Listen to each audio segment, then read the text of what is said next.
So, dear colleagues, ladies and gentlemen, good afternoon. And we will continue our actions around essential problems of the OSCE in various ways. But before we begin, may I ask the formal adoption of the draft agenda for today's joint committee sitting as set out in the program. I suppose this is very formal. So the agenda is adopted. So item number 2, address by the Secretary General of the OSCE, Ambassador Lamberto Zannier, and of course followed by the questions-answers session. And we now welcome Secretary General of the whole organization, Ambassador Zannier, who will take questions after his remarks. And I want to know that everybody will know that yesterday we had very, very good and constructive discussions with the Secretary General, and we can be very satisfied with that kind of discussions, and especially what concerns yesterday negotiations with the Secretary General, so that cooperation with all the OSCE executive structures and institutions is getting in very well way. So, Secretary General Zannier, the floor is yours.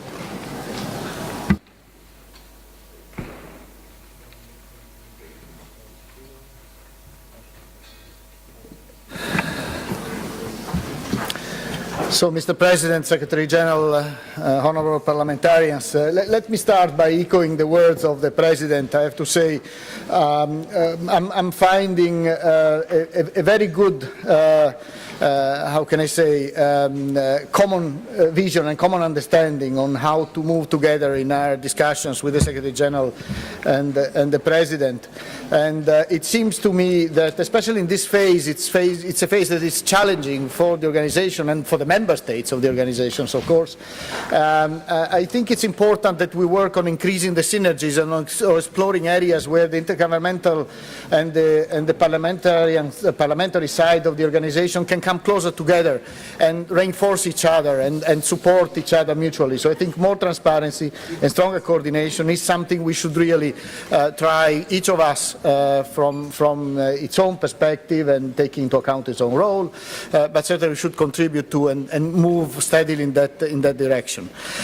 So as I say, this is a difficult time. It's a time when we see increasing divisions within the organization, but also it's a time when, as we see these divisions, we do realize that the OSCE is a very good platform for action to address these divisions in a philosophy that remains always the same.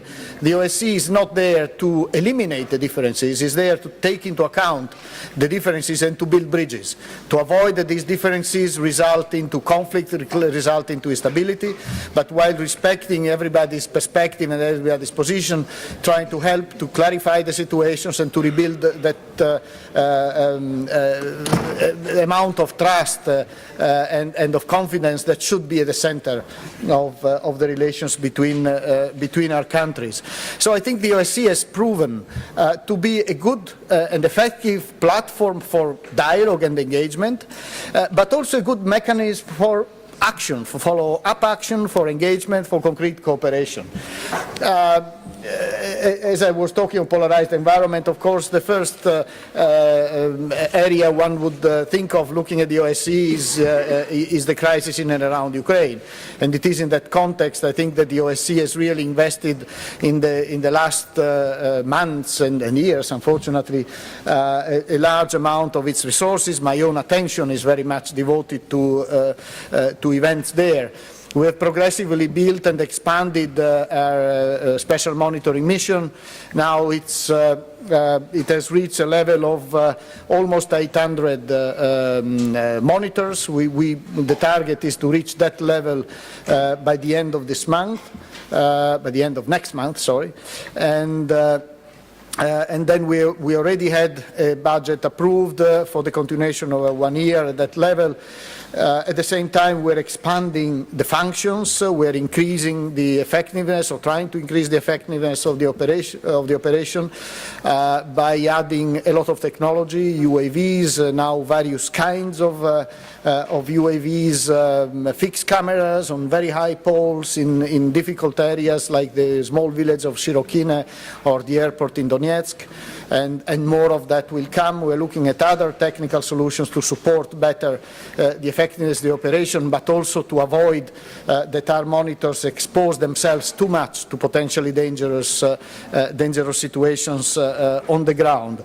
Unfortunately, the situation on the ground remains complicated. We have seen after the ceasefire in September, we have seen various phases, but certainly there was again a positive phase around the holiday season, around the end of the year, but now the degree of the number of violations of the ceasefire has taken up. In some areas, it looks more than just violations of the ceasefire.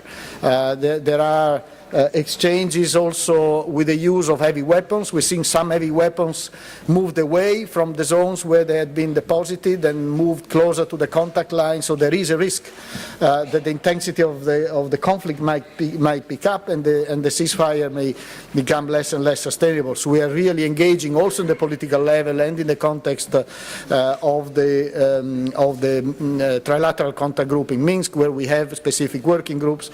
We are engaging in various initiatives to try to strengthen the ceasefire. We're looking to demining a number of other functions.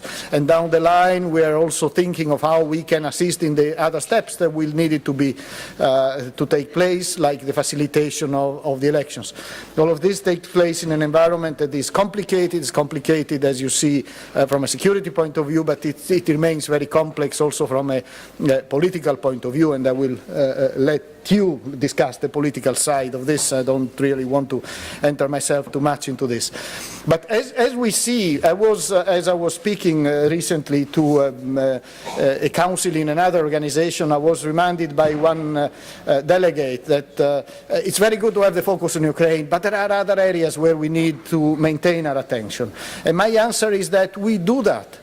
If you see now the amount of resources we have invested in Ukraine, and I say the total of SMM alone is 1,300 people, considering also the support staff. And then we have an observation mission in the Rostov Oblast of the Russian Federation on 2 border crossing points, and we have an office coordinator, a project coordinator in Kiev.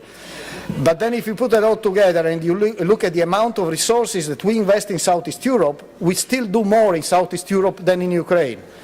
If you look at what we have in Kosovo, in Bosnia and Herzegovina, and in the other countries of that region, you will see that the OSCE is very much still engaged in working in a number of areas in that region, trying to promote regional cooperation and assisting and working with regional initiatives, but working with other partners. In Kosovo, for instance, we are very engaged and very closely working with the European Union in assisting the implementation of some of the agreements that are reached through the facilitation, as a result of the facilitation by the European Union. In Bosnia and Herzegovina, we have still a large operation with a number of field offices involved on a large spectrum of areas, and very well respected by the people on the ground and by the political leaders. So there is work for us to be done, but we are responding to the requests when they come. In other areas, in the Southern Caucasus, for instance, that's another region where we still have a strong engagement. We have a reduction of our permanent presence on the ground, including as a result of the closure of our office in Baku. But at the same time, we're discussing both with Georgia and with Azerbaijan, also in a situation where we don't have a field operation, but we are discussing initiatives to re-engage and to develop areas of practical cooperation regardless of our own footprint on the ground. And there is a lot of room for us to continue that engagement and even increase that kind of engagement. And in Central Asia, we still remain one of the largest, if not the largest, international presence in in the 5 participating states of the OSCE in Central Asia. We have more than 400 internationals operating there. Only in Tajikistan we have five field offices. So it is an important presence. We should pay attention to avoid that the focus on some other issues somehow detracts or distracts the attention from the serious problems that are also in their region and which will continue to deserve strong attention and strong support from us, and also investment from participating states. One of the areas, I will come in a minute to the budget issue, Ukraine is attracting lots of resources, and sometimes this happens to the detriment of other areas.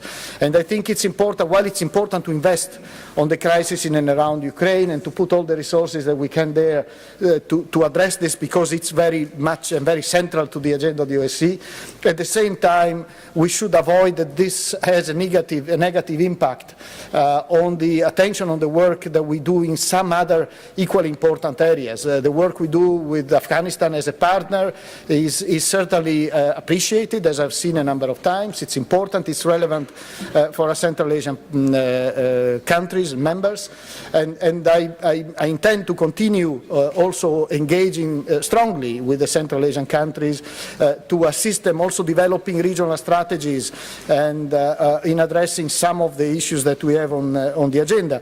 And to give you an example, for instance, the issue of violent radicalization that can lead to terrorism is something that we need to take very seriously. In Belgrade there was a statement by the ministers that encouraged us to move ahead in this area. This is relevant to Central Asia, is relevant in many other areas, by the way, but we are now looking with all our field operations how we can operationalize these statements and turn them into action, engaging with the governments and looking into all the areas, from strengthening the security side of things and working with security services and police, to working with the societies and engaging in strengthening education as one example of area where we think there is a need for more investment, to encouraging intercultural, interfaith dialogue, to open bridges to avoid the kind of marginalization that can lead to that. And that, as I started this from Central Asia, but this applies to everybody. And sometimes we, also in the West, we look at Syria and the issue of foreign fighters and how we address the issue of foreign fighters in Syria. But we sometimes forget that the issue of foreign fighters and the very definition of foreign fighters means that they come from our countries. So we need to look inside our countries in the first place and try to understand what's wrong in our societies and why this is happening. So we need to look at these things also from, and we need to develop the ability to look at these things from the various perspectives. The OSCE is well placed to help us also going through this and looking if our policies are right. And this can be done across the board. And it's a good framework for us to have this discussion. We had a Security Day exactly on this, on promoting tolerance, non-discrimination, and with an eye to the issue of the violent radicalization. We see in front of our eyes these days the issues related to the movement and at this point we can say the emergency of refugees and migrants, which is now also impacting the relations among our countries. We will have next week in Rome a Security Day being one of these events that are not strictly intergovernmental, but where of course, governmental delegations are participating, but where we have speakers and where we can brainstorm in a more, how can I say, informal atmosphere, but still reflect together at what is going on and what our role can be in addressing the issues, the issue we have. And sometimes I've been asked, why is the OSCE engaging on migration? And my answer there is, I have two or three points. I see that you have a debate on migration, so I'll share them with you now. The first point is that the OSCE is dealing with migration-related issues now, in many ways. I'll give you a few examples. We have a special representative for combating trafficking human beings. And this special representative is working on issues like trafficking of people and smuggling of people. We have a border management concept that goes back to 2004. Now, the way we manage our borders is very relevant, obviously, for the regulation of the transit of migrants and refugees. Perhaps we need to go back to that concept, relook at it, see if it needs upgrading, and use that also as a debate on how to manage our borders in this. We are working on, we're working with Interpol, we have an MOU with Interpol, we're working with Europol on combating organized crime. Organized crime is very much at the source also of some, it's one of the causes of this movement. So we need to build coalitions in the international community to address these, to fight organized crime. The OSCE doesn't certainly have an exclusive role, but can be one part of that coalition. We work with many of our participating states, often through our field operations, to build capacities of the local police, of the border guards, so we can also orient our work to addressing the specifics of this issue. And then, of course, we work very much on the human rights cluster of issues, the rights of the refugees, and the problems within our societies, and the impact of migrants, and the issues of minorities. So there is quite a spectrum of areas. We have a decision on migration, it goes back to 2008, the economic migration, so the whole economic area. And we have a very active and lively partnership with Mediterranean countries who are very keen to operationalize it further. So I think we have a good opportunity to start putting also these issues on the agenda of our dialogue with the partners, the Mediterranean partners. In fact, my view is that at some point we would need some kind of a more formal structure to discuss how we can address together with them the issues of migration in the Mediterranean area, and to have them sitting around the table, whether this is probably not an OSCE issue in itself, but we can use the OSCE to promote initiatives in that direction. I think these issues must be addressed on both sides of the Mediterranean, not only on this side. But the OSCE, beyond this, has also another good opportunity, and you know, looking at migration, we should stay away from the kind of debates we see in the EU, because those are related to Schengen or to Dublin. We shouldn't even enter in these things. But we can look at the broader picture, which is something we are good at doing that in the OSCE, stepping back and looking at what's happening. What's happening now? What's happening down the line? Is this something that is just transitory, or is this something that is going to last over the years? So, if it is something that is going to last, do we need to somehow metabolize this? We need to have policies and adjust our policies to what we are seeing. And if we look at demographic trends, for instance, we see that there are changes, there are very dramatic changes in the balances also between the continents in a way, and Europe might be in future be attracting more people in whatever label you want to put to them, migrants, refugees, and others. Of course, the OSCE is also well placed to address some of the other things, but the demographic trends are just one consideration, but then you have conflicts, you have climate change, you have economic differentials, you have violations of human rights, the impact of terrorism, the traffickers. So we need to somehow understand the bigger picture and see what's coming, and then based on that, and together with other organizations, we can look at how we can divide labors and who can do what where. But I think somewhere we need also to have this broader debate. And perhaps this is an opportunity for us to have it. Certainly global challenges are increasingly taking a profile on the agenda of the organization, even though there is skepticism here and there. Should climate change be on the agenda of the organization? Some say, well, why the OSCE? But then it's a security challenge, so maybe there is little we can do in that, but there is something, so we can contribute together with others. Some of these global challenges will have to be addressed by coalitions of countries, coalitions of organizations. So if you fight terrorism, a single country cannot make a difference. But a coalition of countries and organizations can have an impact. And this applies to most of the global challenges, so we should position the OSCE there.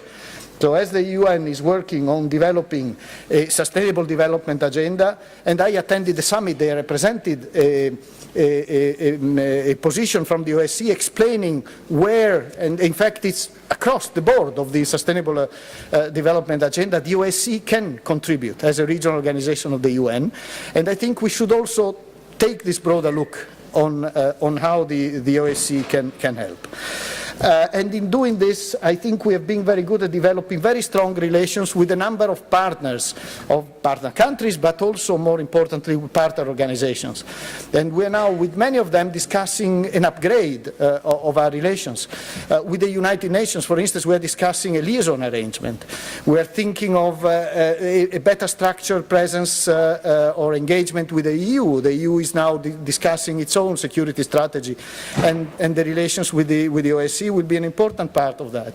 I've kept very, very intense relations both with NATO and the CSTO in Moscow, and I addressed for both organizations. I had meetings with the Secretary Generals and with their own councils.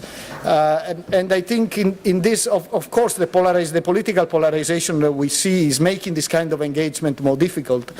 But again, the OSCE, I think, is the right kind of platform for an engagement in a way,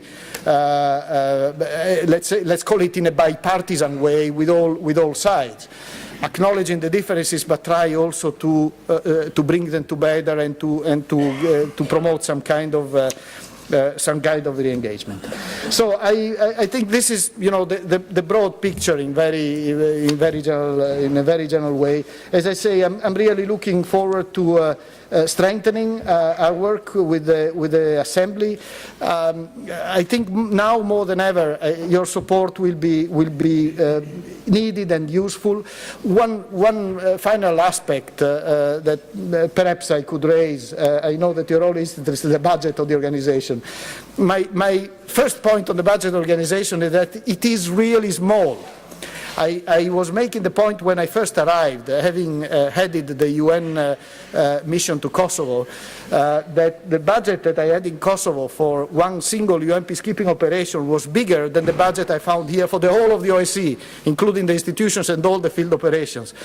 And still now we are engaged in a number of key areas where we can make a difference with a budget of 143 million. And I'm facing this debate on zero nominal growth every time. And I can't manage to have the member states focused on the dimension of the number we're talking about. They only focus on the principle, no, you have to reduce. And that's really, in a situation where we need more in so many places, very frustrating from my position. So one appeal also to you, help us I'm not saying we need to change everything, but at least to get the kind of support that I feel the organization deserves, because it has done well in the face of the difficult environment in which we operate. Thank you very much.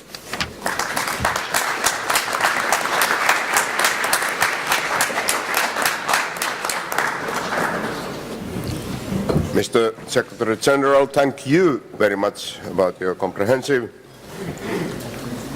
floor. And now we go further. We are in the lack of time now, anyway.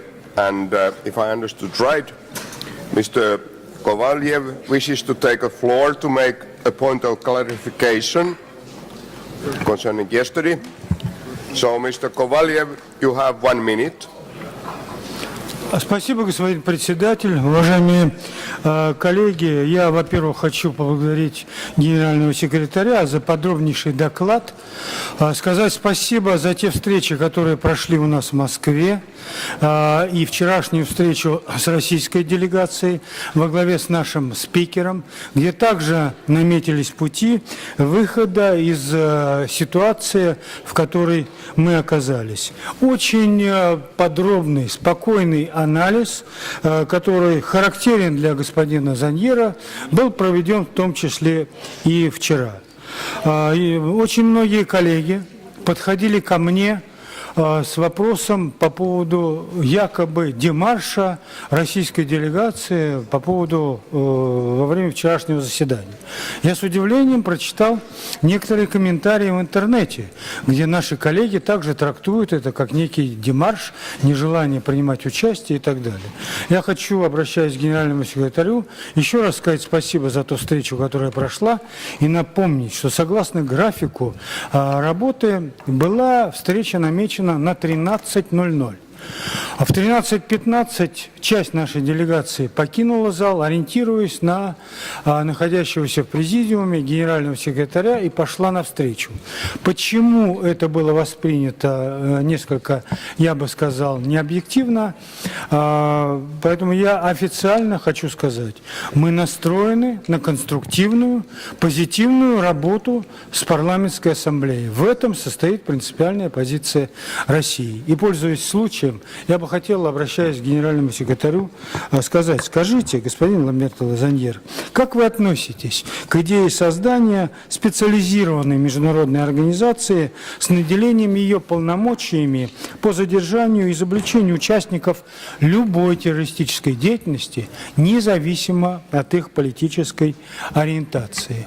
Я эту идею высказал коллегам, призвав к широкому обсуждению. Хотелось бы услышать и ваше мнение на сей счет. Спасибо огромное.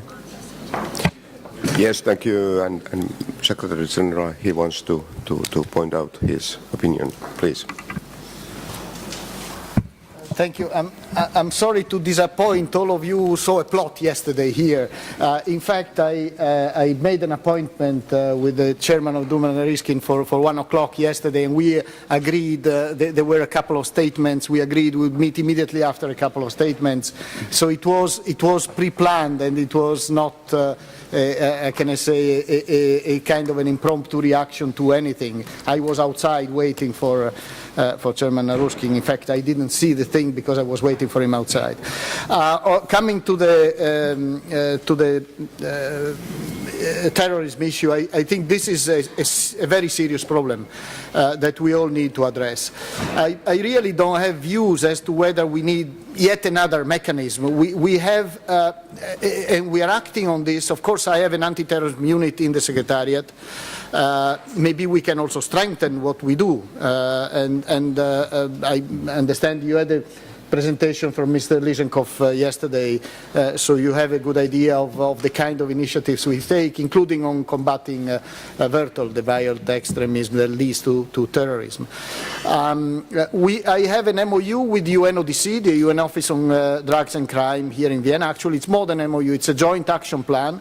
I'll have a meeting early in March with the executive director of UNODC, where we'll review the implementation of this, and we have just agreed on extension, a further extension for another 2 years of this joint action plan. I have an MOU with Interpol.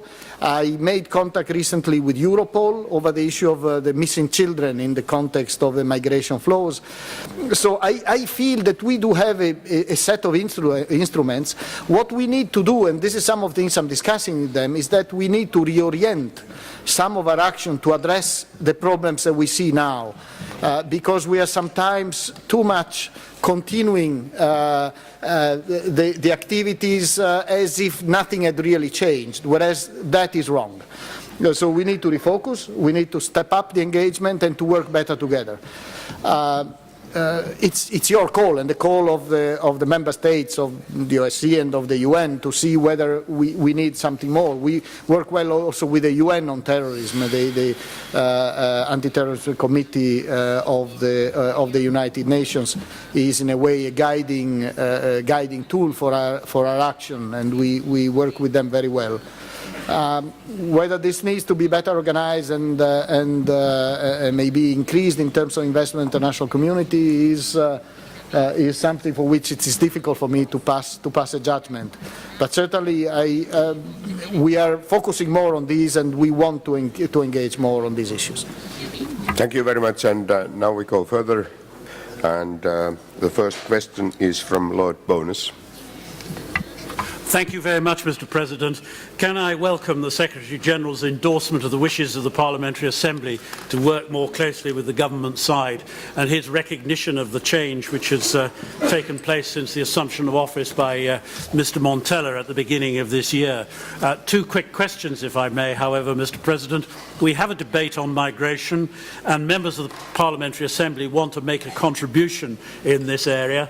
I think if we could have a summary of what the Secretary Secretary-General said as to the areas where OSCE could play a useful role, that would be very helpful for members when they come to consider what it is that we might usefully do. My second question is, whilst I understand the reluctance of the Secretary-General to enter into political debates, it would be helpful to hear authoritative statements from the principal administrator of OSCE of what the problems are which he experiences on a weekly basis in the Permanent Council over particularly access for the Special Monitoring Mission to East Ukraine and Crimea. I think it's important that members of the delegation should hear that from officials rather than comments that are coloured by political views. Thank you very much. Thank you, and Mr. Secretary General, please. Right. On the statement, I'm sorry, I made it up. I don't have I don't have a script for that. I gave a podcast this morning for those who want to access it. You'll find the link on the website. In the run-up to the Security Day, I'll try to put some of these things to articulate in the writing, but I'm sorry I can't help you for your debate later this afternoon. But as soon as I also organize my thinking, I'm slightly cautious of, coming out too formally on these issues, not having discussed them with the participating states. What I shared with you is my vision of this and my very personal opinion of, where the OSCE is and how it should position itself vis-à-vis these debates. But of course, until we hear what the participating states and what the chairmanship also believes and where this should proceed, that remains a personal opinion of mine. Now, on Ukraine, we have increasing problems and increasing frustrations. SMM has encountered obstacles. It has all along been a difficult relationship on the ground. We had difficulties, and I have to say we still have difficulties on both sides, but in terms of proportions, the largest amount of obstacles we find is on the separatist side. There we had a number of incidents. If we look back now at the whole history of our presence in Donbass, we had monitors that were kidnapped and detained for a rather long time. We have had repeatedly denial of access to many areas. We've had rather systematically denial of access to the border. We could at some point manage to reach it more frequently in the Donetsk area, but in the Luhansk area it still remains a very episodic access. And things got worse after we reported about sighting of signs of trucks on a dirt road that was leading from the Luhansk area towards the border. And then access to us to that area was denied. In some cases, our monitors have been intimidated, and intimidated also with the threat of use of weapons, which is something I really deplore, and this shows a lack of respect also for a mandate that has been given by all of you, and also monitors that represent all of you, all of your countries. So I think sometimes I feel more respect is owed to them. At the other end, we need also to try to work to keep channels of dialogue open also with the separatists. And in many ways, keeping channels of dialogue open, so not demonizing them too much in a way for their behaviors, has helped us broker ceasefires, broker arrangements to bring in humanitarian assistance or to repair infrastructures. So there is, it is a difficult ground of engagement for us, and we need always to maintain a balance between condemning the excessive limitations of access. Also, some of our drones have been shot down or shot at, or very, very systematically jammed. And so keeping a balance between complaints about that, but also the need for us to have access and to engage as constructively as we can for us to be able to continue performing our tasks. Thank you. Okay. Not any further questions, so we will conclude this session, this item on the agenda today. And we thank you very, very much, Mr. Secretary General, and ask you to take our best regards and hopes of the good success also in the future. Thank you. And we move forward to the item number 3, report by the Special Representative on gender issues. And I call Ms. Hedy Fry to introduce her report. Hedy, please.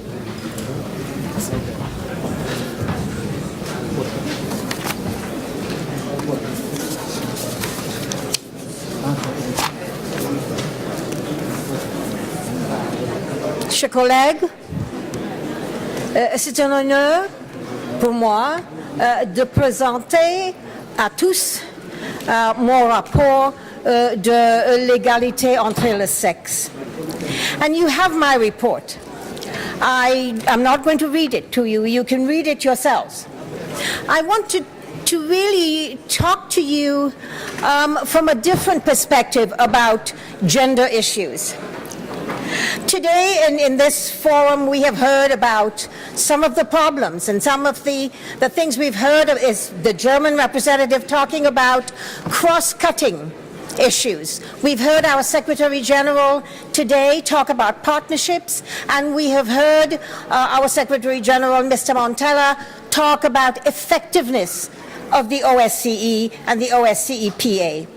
And I want to take those and I want to make them become cross-cutting ideas on the focus of this particular forum on refugee issues, on trafficking issues, on the problems that we see with conflict. And I want to tie them in to how gender fits into all of this. You know, the French talk about le problème and la solution, which means that the problem is masculine, but the solution is feminine. And I want you to look at the whole issue of gender equality not as a problem, not to look at women as victims, some things we need to fix, but I want you to think about the issue of gender equality as a solution to the kinds of problems we are talking about in this forum. If we talk about 1325, which is the United Nations Security Council resolution about the role of women in conflict resolution, the role of women pre-conflict, the role of women in peace, and the role of women in rebuilding post-conflict in our nation states, then we need to say that instead of seeing women as the problem, during war and during conflict they are the most vulnerable groups, let us ask ourselves if we in fact acted on having women involved in preventing conflict, on having women as part of the solution in beginning to negotiate peace and in beginning to rebuild our communities and our countries, that therefore we might be able to see women as partners, as allies. The OSCE talks about cooperation. In fact, instead of discussing gender equality as a problem, then let us talk about if we had women marching side by side with men, as part of that solution, women become allies. Women become the people that we depend upon, 51% of our populations, to be able to help us find some of the solutions to the problems we face. So that if we can prevent conflict, this whole raft, the cross-cutting issue of conflict creates refugees. economic downturns, as we see a global economic downturn right now, the problem of economic prosperity, the problem of finding jobs, the problem of productivity globally, then if we saw that if women could walk alongside men and actually be trained and educated and work, that we will not have problems with our economy because we will be working, as we say in Canada, on all cylinders. We will actually have the whole population moving forward to help to create economic prosperity. And then we will not need to talk about what are economic refugees and what are economic migrants, because we will not have these economic problems. I think what I wanted to ask you, please, colleagues, is to suddenly flip the idea and say that gender equality is not a problem we need to tackle, but it is in fact at the heart of the solution to all of the problems that we have been talking about, whether it is trafficking of women because women are vulnerable because they are not equal. Women are vulnerable because they don't have a place at the table to prevent conflict in the first place. Women are vulnerable because they do not help with the economic prosperity of our countries because they don't have the opportunity to do so. So I wanted to ask you to look at it from that and to say, I come here and I make my reports and we all talk about the small gains that we have made. Now we have so many women, and we have. I'm congratulating us on suddenly we see our committees have a lot of women. We see committees with 3 women, and we have made those strides here in the PA, which means that we can do it. And in order to create the solutions that I want to talk about, first and foremost, gender equality being a fact of life, is that we need political will. Now, we had political will in this forum to elect women to committees, to heads of committees, to vice chairs in this forum. Yes, so we can do it. We have the political will and we have the power. So what is stopping us, therefore, from actually leading by example as the OSCE PA and showing all of our nation states what we can do when we work together, when we cooperate. And that in fact, if we are able to solve some of the problems that we're talking about, which in fact threaten security and stability in our nation states, then we may be able to say that the OSCE can take that leadership role, can show all of the other multilateral groups that have been trying and struggling. I know we came here in 1995, Beijing talked about women's equality and women's rights being human rights. We're standing here today in 2016 and we are talking about the same things. We talk a lot about these things. We have panels. We discuss them ad nauseum. I want us to act on them. And what I'm saying is we are the best forum to do it. We, as parliamentarians, have shown in the gains we've made here that we can do it. And I'm hoping that we will take that leadership role and move the agenda forward. I want to finish by saying political will, and a good example of political will, is my new Prime Minister, Justin Trudeau, who was asked at Davos why he had a 50% cabinet. He just did it. And he said, because it's 2015. I am saying to you, because it's 2016, it's time.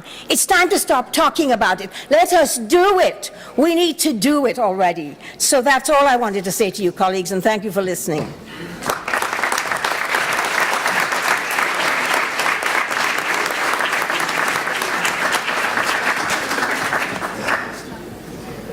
Thank you, Heidi, or Hedy. So we call in Nordic countries. But anyway, thank you very much indeed. Very, very interesting and very good contribution. And now we move forward by accepting the idea that we have to limit the time to the 2 minutes so that we can manage to be in our schedule. And the first speaker will be Mrs. Amena Afzali from Afghanistan. Please, the floor is yours. First, we will accept the limitation of the 2 minutes. Thank you.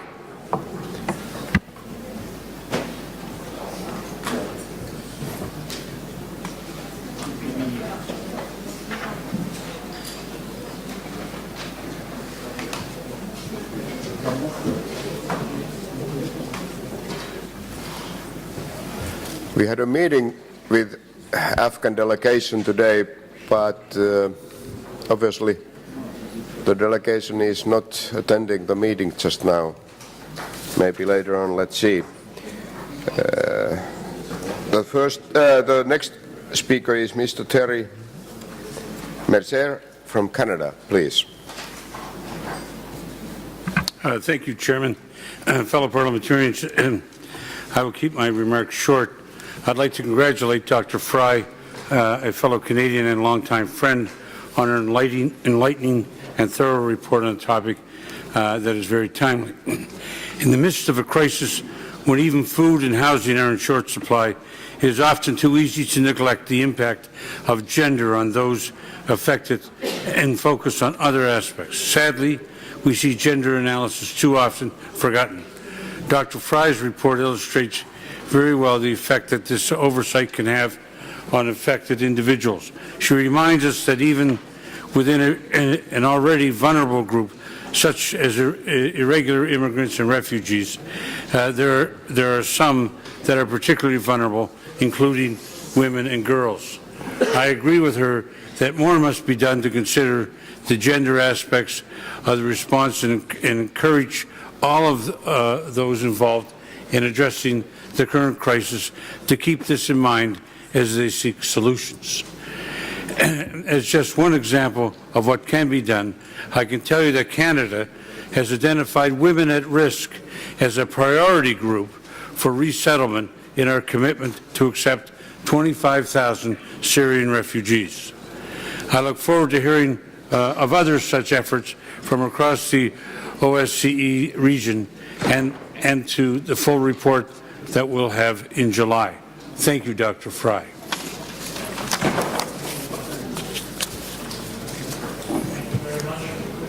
Thank you very much. Well, that concludes the debate on the report of our Special Representative on gender issues. And now is the moment to... thank you very much. Yes, Hedy, Mrs. Fry, is there anything you want to respond? Not really. I'm hoping that everyone got the message. It's time we did something and stopped talking about it. Right. Right.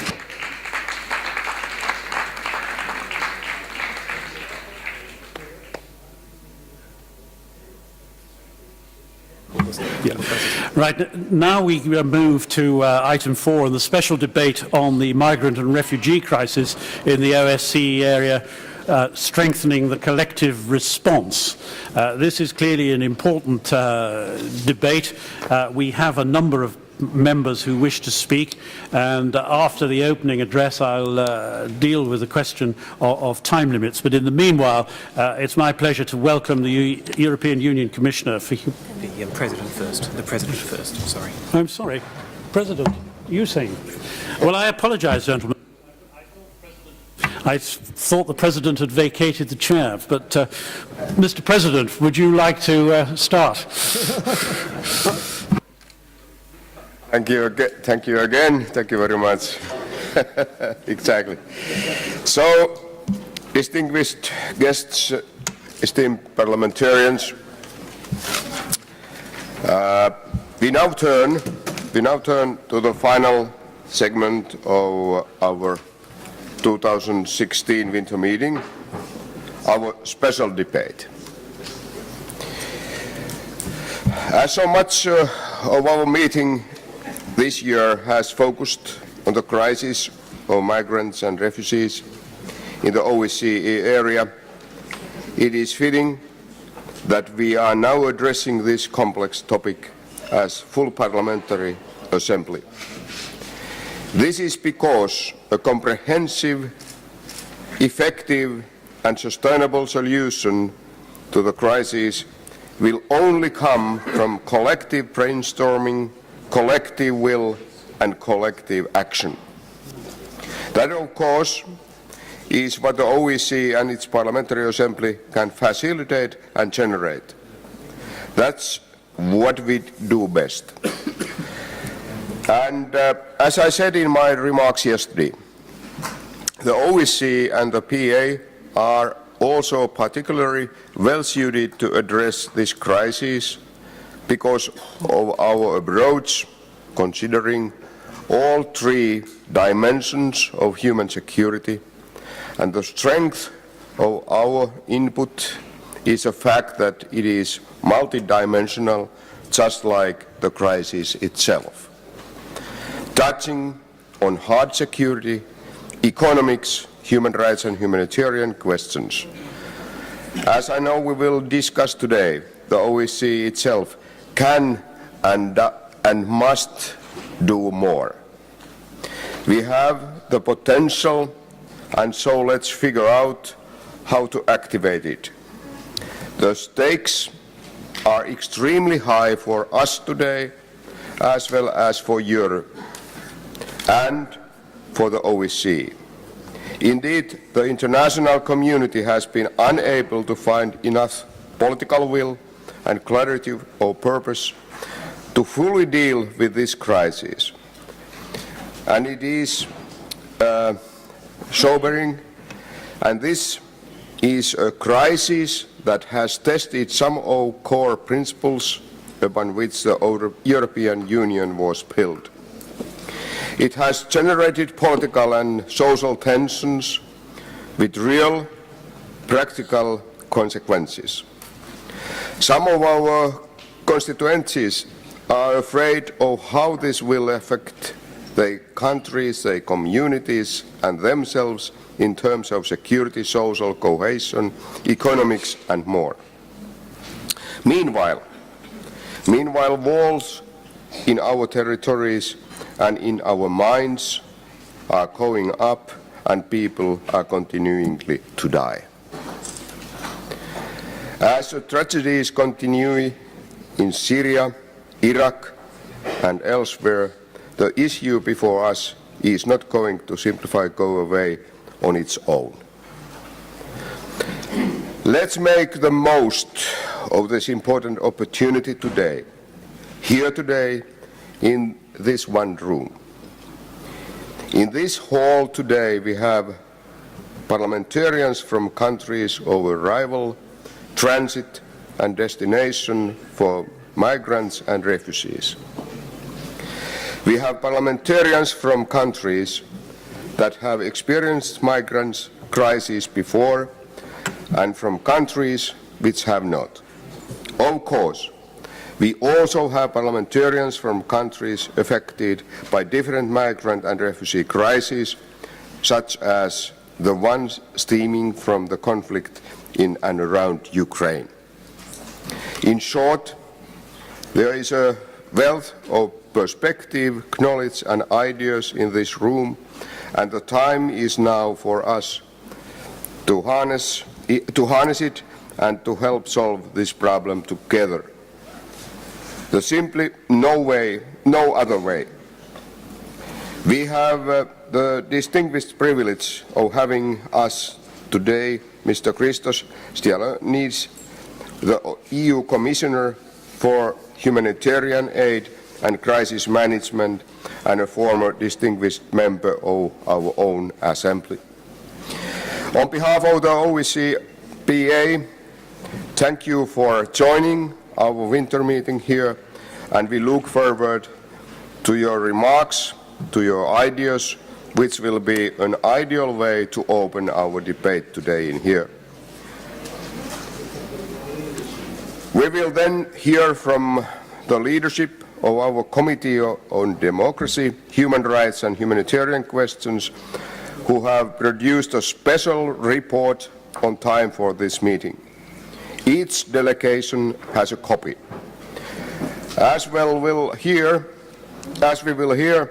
this useful report offers concrete proposals for greater OSCE engagement in this crisis, as well as suggestions for the OSCE participating states. I also look forward, of course, to hearing from all of you and encouraging us to have the productive, result-oriented dialogue. With that, I will turn to Commissioner. Sir, the floor is yours.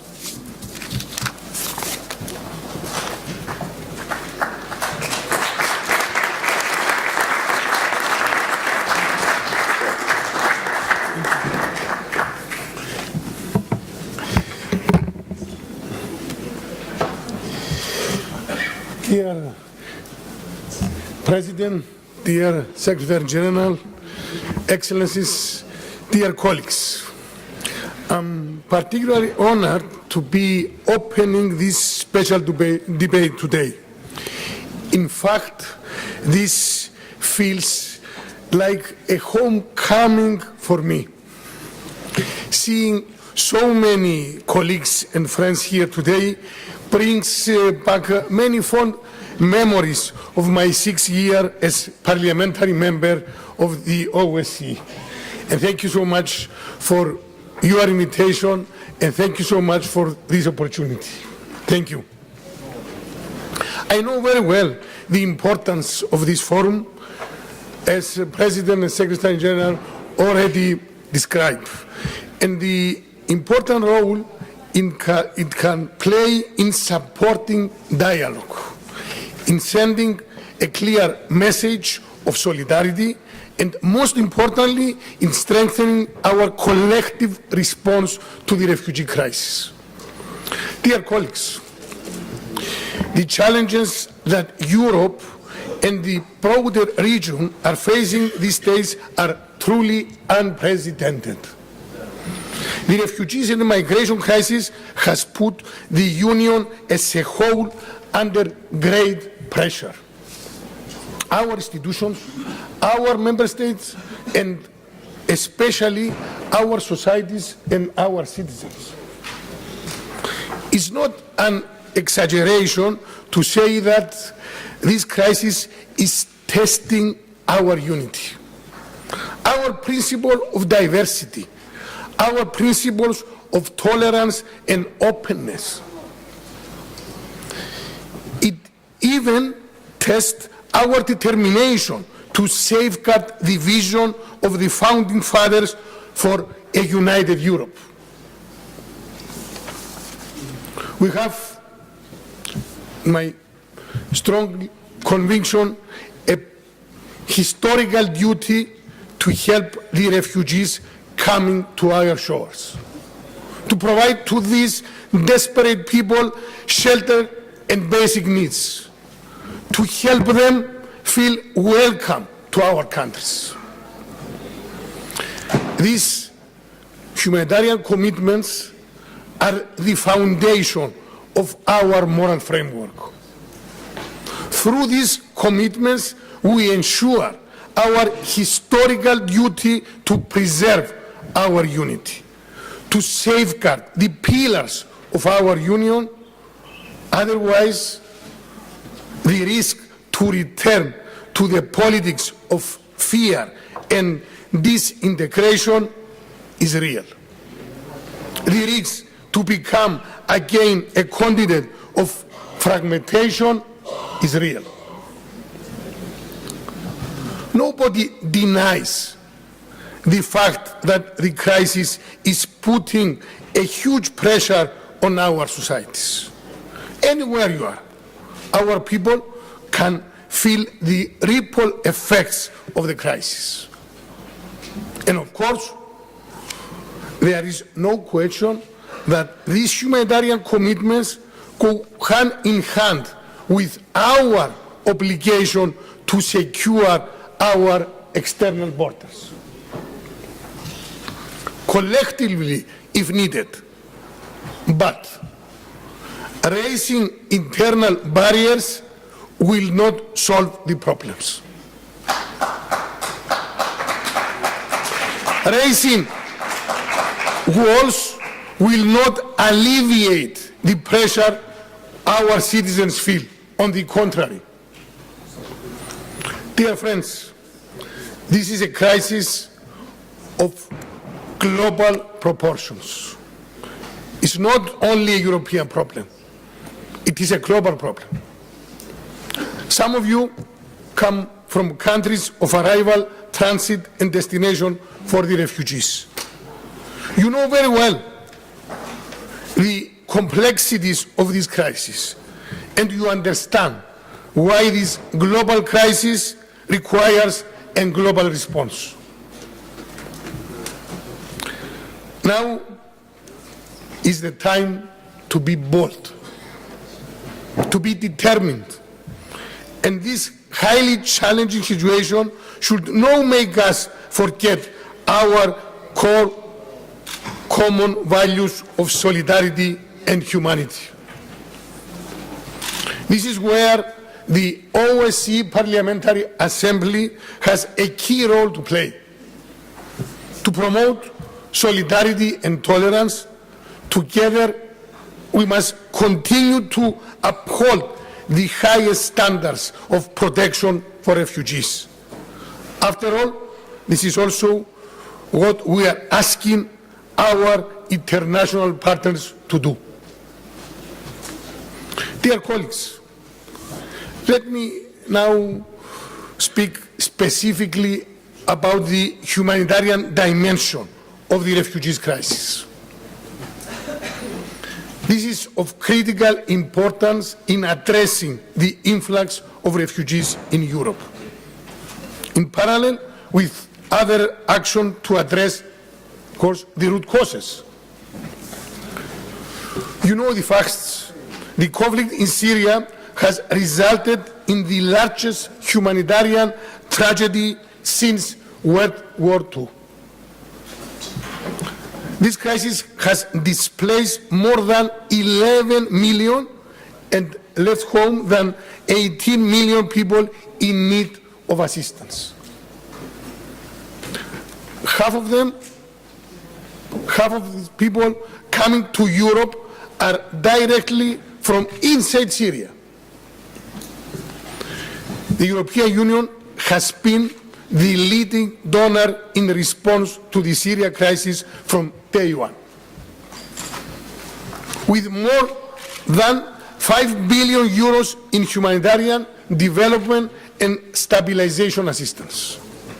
This month, at the London Donor Conference for Syria, we confirmed our commitment. The EU pledged more than 3 billion euros for this year alone. We tripled our contribution compared to last year's donors conference in Kuwait. We made it clear that the European Union will remain committed to alleviate the suffering of the Syrian people for as long as it takes. But we need to do more. What we see in Aleppo right now reflected in many other places across Syria. It's an obvious violation of international humanitarian law. The attacks on civilians must stop immediately.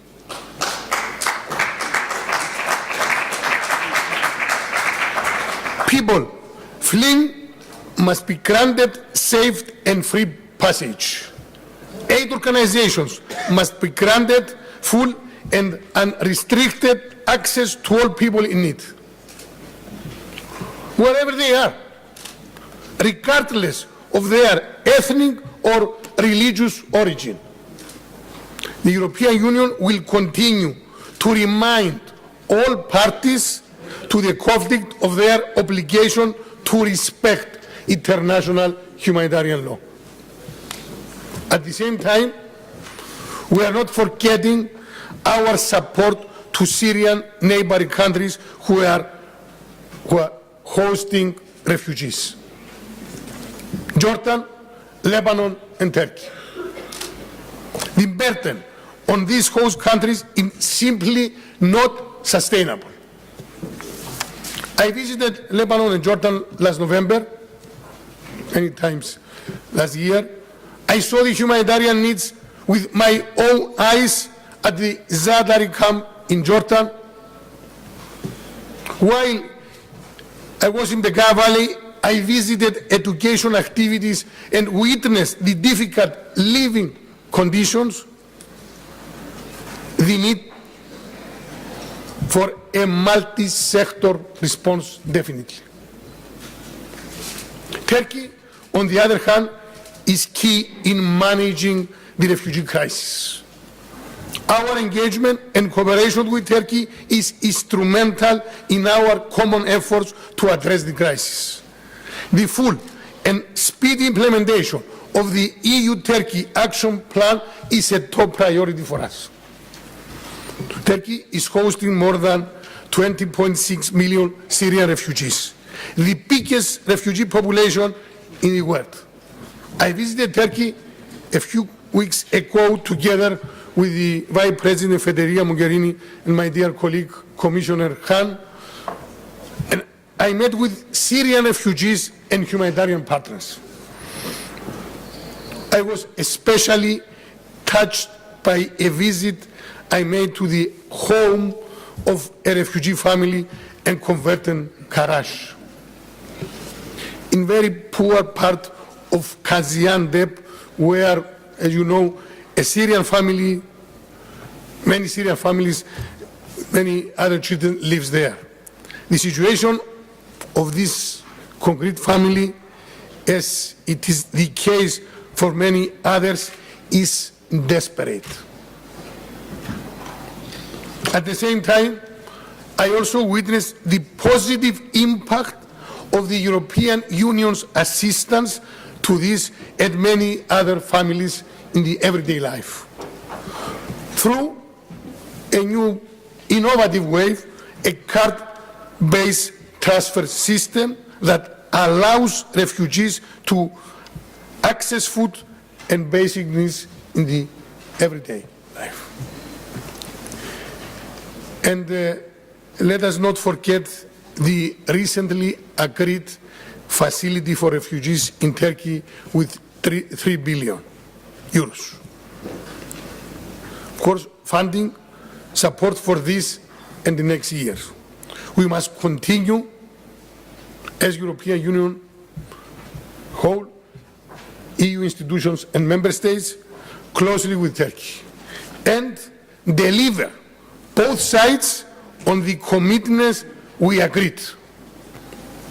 It is also important to ensure that the refugees stranded on the Syrian borders receive immediate care, that women and children and those with medical need are immediately granted access to Turkey. Dear colleagues, the flow of refugees transiting through the Western Balkans continues. We know, all of us, very well. I'm very much aware of the fatigue these countries are experiencing. The flow of refugees of between 2,000 to 4,000 per day, and sometimes even more, is overwhelming. We realized. I was in Serbia in mid-January to see the reality of the humanitarian situation on the ground, and to assess the situation on the ground, and to talk to refugees along their long journey. I've seen firsthand how well the Serbian government is managing this crisis. And I really commended the national, regional and local authorities and civil society groups for their response. Also the police forces for their work in supporting the refugees. At the border with Croatia in Sid, I observed that as long as close, excellent coordination between EU and the non-EU member states is maintained, we can manage to establish humanitarian response systems together, able to cope with the flux of transiting refugees. Since the beginning of the emergencies in Europe in 2015, the Commission has also provided humanitarian aid amounting to 22 million euros to the Western Balkans countries to provide temporary shelter, food, health, water, sanitation and protection. This is in addition to 28 million provided by my colleague Commissioner Hahn specifically for the refugee crisis. Since the beginning of the year, there is a high proportion of women and children who now account for nearly 60%. They have special protection needs which have to be addressed. I also visited Croatia and Slovenia in the previous months, two EU member states of the region facing the same challenges. Both the authorities and the civil society in these countries were doing their best at that period. Also, in-kind assistance has also been provided through our European Union Civil Protection Mechanism. When Hungary, Serbia, Slovenia, Croatia, and Greece requested assistance with winter in Europe, this assistance was essential and represents a strong symbol of European Union solidarity. However, this has not gone far enough. Dear colleagues, we need to be prepared for the upcoming spring. This is why the European Commission is working on contingency plans depending on the evolution of the humanitarian situation on the ground. The European Union will stand by all countries facing large numbers of refugees and migrants to respond to the rapidly changing environment, including, of course, EU member states like Greece. The pressure on its shores is unprecedented, completely disproportionate, and maybe unfair. We are exploring ways to step up our support to Greece and other EU countries with, of course, overstretch their capacities. Following the latest European Council conclusions on migration last week, I will bring forward a concrete proposal next week as Commissioner for Humanitarian Aid to put in place the capacity for the EU to provide humanitarian type assistance to refugees inside the European Union. It's the first time we can promise something similar. We are working extremely hard to this end, and I reiterate once again that there can only be European solutions to this crisis. Dear colleagues, I already said that the crisis we are facing is global. A few weeks ago, I visited the Dadaab camp in Kenya. It remains to this day the largest refugee camps in the world. It hosts mainly Somalis, some of them being third-generation refugees born in the camp. Third generation. The vast majority of refugees are unable to work or travel outside the camps. In general, the Horn of Africa continues to be affected by major forced displacement with food insecurity and at the same time the El Niño phenomenon particularly affecting Ethiopia. Nigeria is severely affected by the horror of Boko Haram, which only recently attacked on an IDP camp in northeastern Nigeria. The new European Union's Trust Fund for Africa is a tool that aims exactly at addressing the root causes of irregular migration and displacement in the continent. It's a new instrument after the Valletta summit. Dear colleagues, during my field visits to conflict areas all over the world, I witnessed that the most vulnerable are always children. This is why the needs of children in emergencies is one of my main priorities. especially education. Because I believe that education is a strong shield, protecting children from radicalization, from forced recruitment, from sexual exploitation and early marriage, and of course, from entering into dangerous migration routes. Education in emergencies can give children a sense of normalcy and safety. It can teach them important life skills and restore their hope for a better life. Today, many parents are not fleeing to Europe only to get food or shelter. They do so to secure education for their children and for their dignity. Still, education is often forgotten in the middle of an emergency. This is why I decided to increase, as Commissioner for Humanitarian Aid, the European Union's humanitarian budget allocation dedicated to education in emergencies from 1% to 4%. And I'm glad that this target will be reached already this year,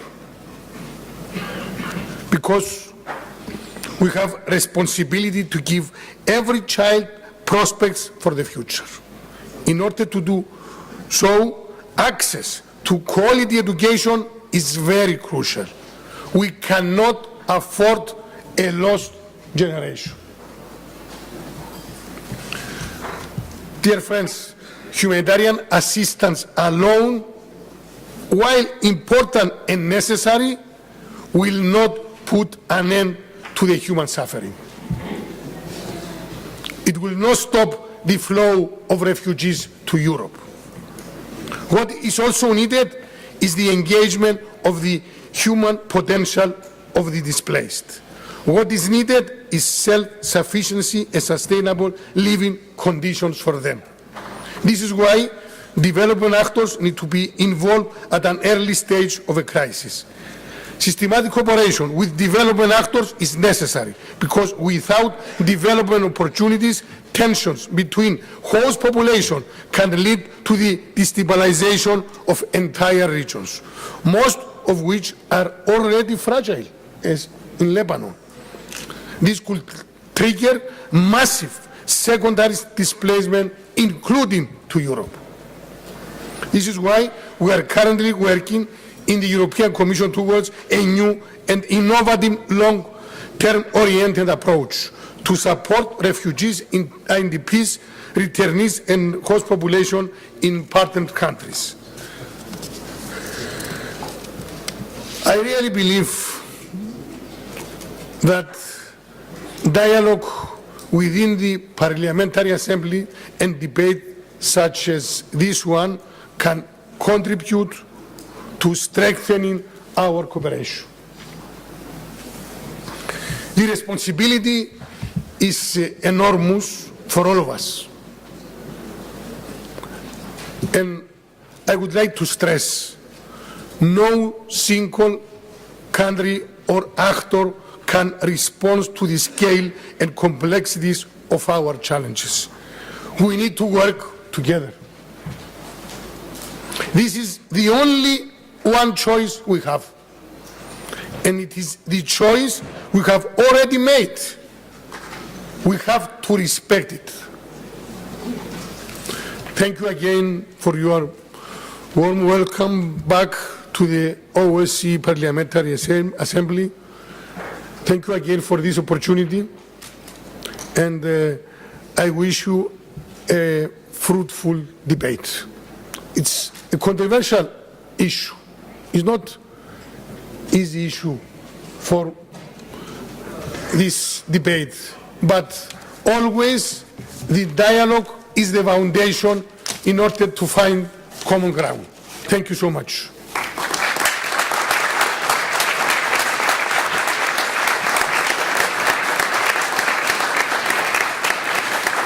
Commissioner, thank you very much on behalf of the Assembly for your introduction to this important debate and for coming to address us.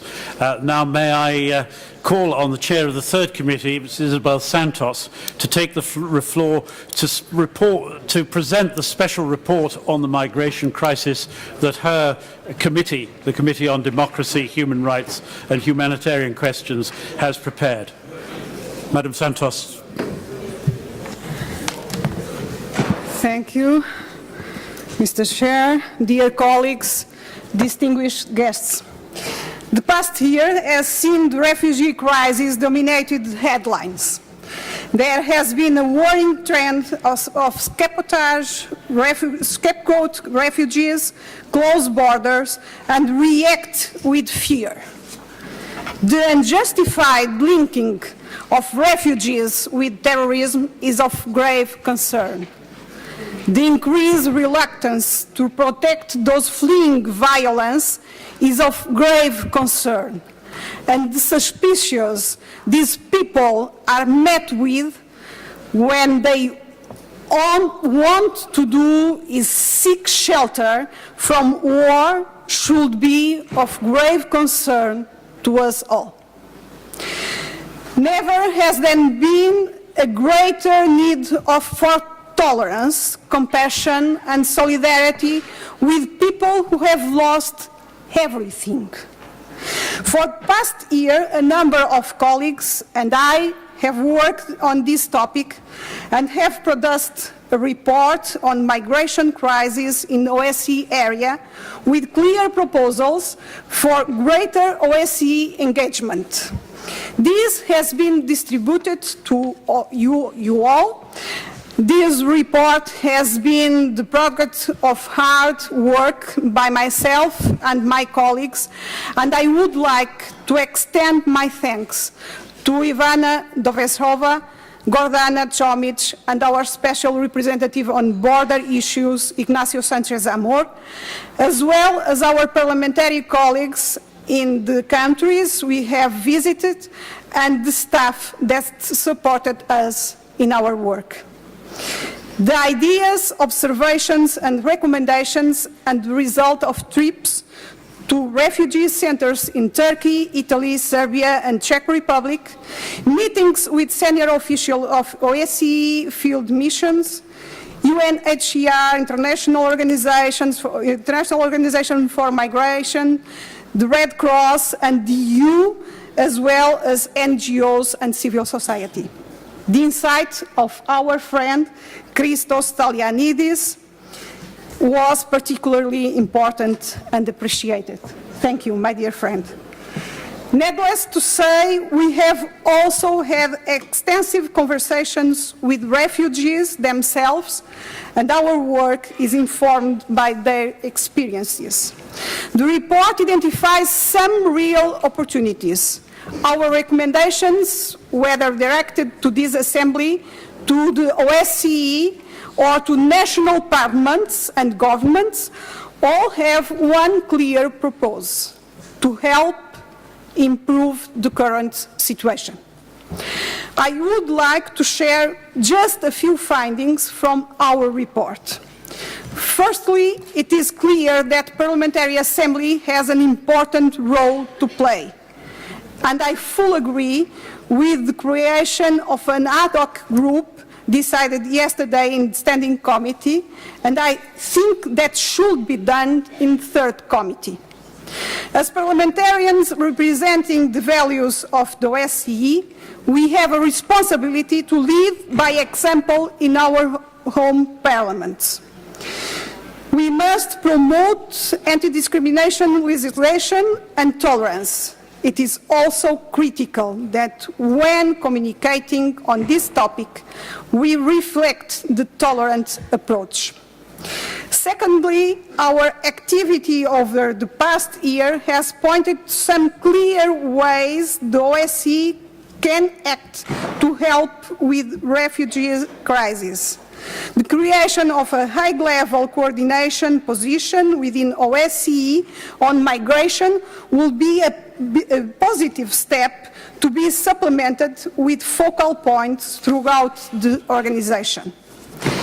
It is encouraging that field missions are engaging to the degree possible, and ODIHR is working on issues related to incidents targeting migrants, but there needs to be a better understanding of how to best use our multifaceted toolbox. As the various OSCE bodies increase their work and project in this field, it is critically important that OSCE countries support and engage in this work. This is also the case with field missions, which are an underused resource in this field. Finally, I request OSCE participating states must increase funding to humanitarian organizations, as well as the number of refugees they are willing to accept. We can't live up to Turkey, Lebanon, and Jordan to observe refugees, so the rest of us can pretend that problem doesn't exist. Projects run by the UN refugee agencies, the IOM and Red Cross are all doing a magnificent job in responding to the crisis, but they are underfunded and we must do more. When talking with people who are directly affected by this support from international organizations and their many acronyms, we quickly realize that what people really want is quick translation of these acronyms into real solutions. Without effective intervention and a focus on real problems, organizations can easily lose direction. The failure to prevent and resolve the multiple conflicts resulting in these refugees and lack of an effective and consistent response to the migrant and refugee crisis is a serious test for international organizations. Within the OSCE, we face this on several fronts. Yes, thousands of refugees are coming from outside our regions, but we must not forget the mass displacement resulting from the situation in Ukraine and other protected conflicts within OSCE region. Dear colleagues, we have in our hands these days the opportunity to write chapters in history books of the future. We look forward to this timely debate on migrant and refugee crisis and to hearing you constructive opinions and suggestions. I'm sure our Assembly will continue doing more. But as we address this crisis, we must remember the words of Gerald Ford when signing the Helsinki Final Act. History will judge us not but by what we say here today, but by what we do tomorrow, not by the promises we make, but by the promises we keep. Thank you.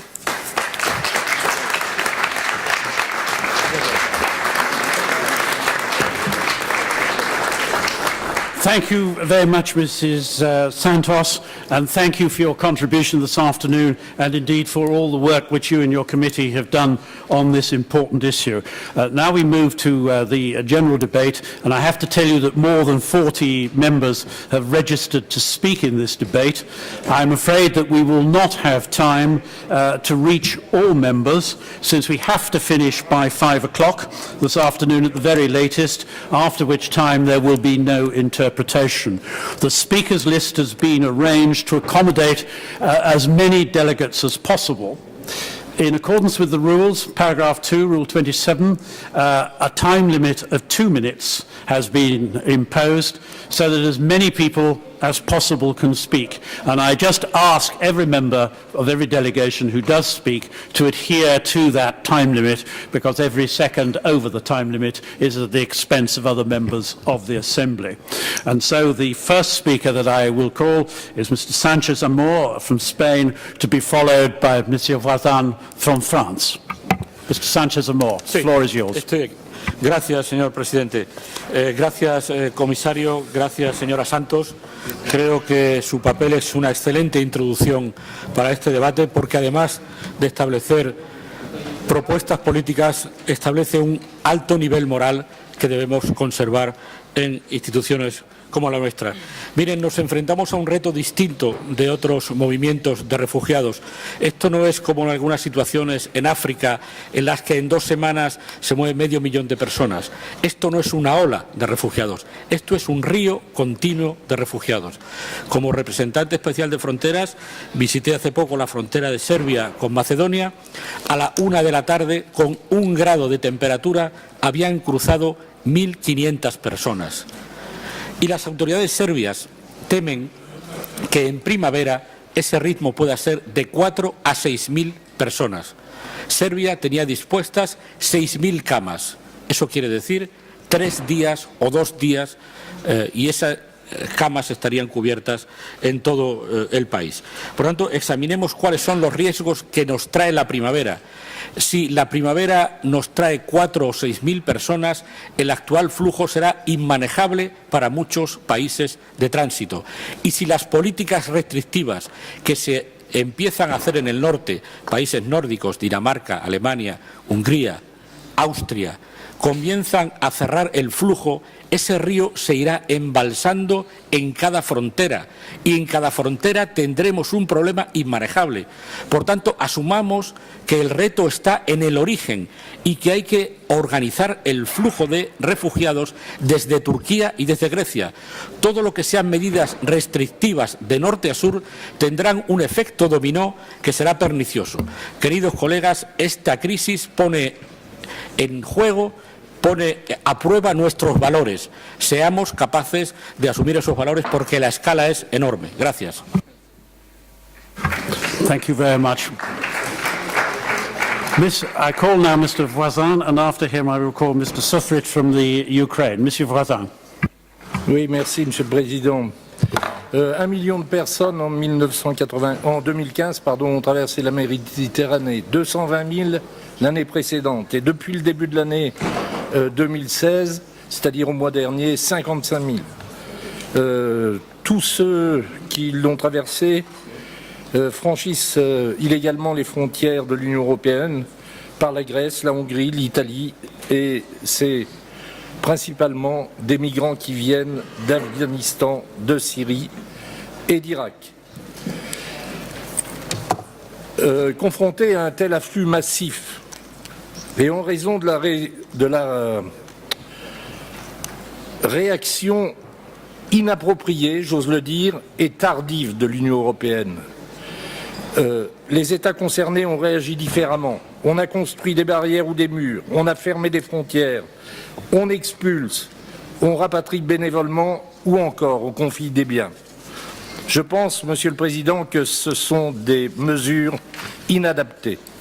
Monsieur le Président, vous m'avez nommé représentant spécial pour la Méditerranée et hier soir j'ai tenu une première réunion. Je dois souligner avec beaucoup de satisfaction l'importance de nos partenaires méditerranéens qui ont participé avec cette réunion. Nous avons échangé, nous avons dialogué, ils nous ont fait part de leurs remarques et nous sommes prêts à travailler ensemble pour fournir des embryons, je dis bien, de réflexion pour ces situations au prochain forum méditerranéen qui se tiendra à Skopje à l'automne prochain. Voilà, Monsieur le Président, en 2 minutes, c'est très difficile de vous faire un rapport des travaux que nous avons effectués, mais c'est ce que je voulais communiquer à notre Assemblée. Merci beaucoup. Thank you very much indeed. And I call Mr. Suffrage from the Ukraine, be followed by Mr. Dija from Algeria. Mr. Sheffield. Спасибо. Thank you, Mr. Chairman. Спасибо, господа, за возможность сегодня выступить. Я позволю себе напротив, что ровно год назад в этом зале, буквально через несколько дней после подписания Минских соглашений, я с тревогой выступил о том, что украинская власть не готова к их реализации в части принятия изменений в Конституцию и принятия законов, которые они подписали в Минске. И я знаю, почему она не готова. Я общался с многими представителями Луганска и Донецка. Хочу напомнить, что именно я вместе с Виктором Медведчуком, который сегодня работает в контактной группе в Минске, организовали первую встречу Украина-ОБСЕ Россия с представителями Донбасса и Луганска. И не было никаких предпосылок для эскалации дальнейшей. Однако 30 июня Петром Порошенко было принято решение в 2014 году о выходе из режима перемирия, которое тогда имело место, и была фактически дана команда перейти в наступление. Вследствие этому разрушенная экономика Украины, гибель тысяч и тысяч людей, точное количество мы не знаем. Власть никогда, поверьте мне, эта власть не сможет реализовать Минские соглашения. Она боится мира больше, чем войны, потому что боится ответственности за свои бездарные решения. И на этом фоне огромный уровень коррупции, который, вследствие которого даже министр экономики подал в отставку, обвинив окружение президента в коррупционных схемах и в давлении при назначении чиновников. И уровень коррупции сегодня это уже принципы языцах, и сегодня все критикуют Украину за невозможность бороться с коррупцией в стране.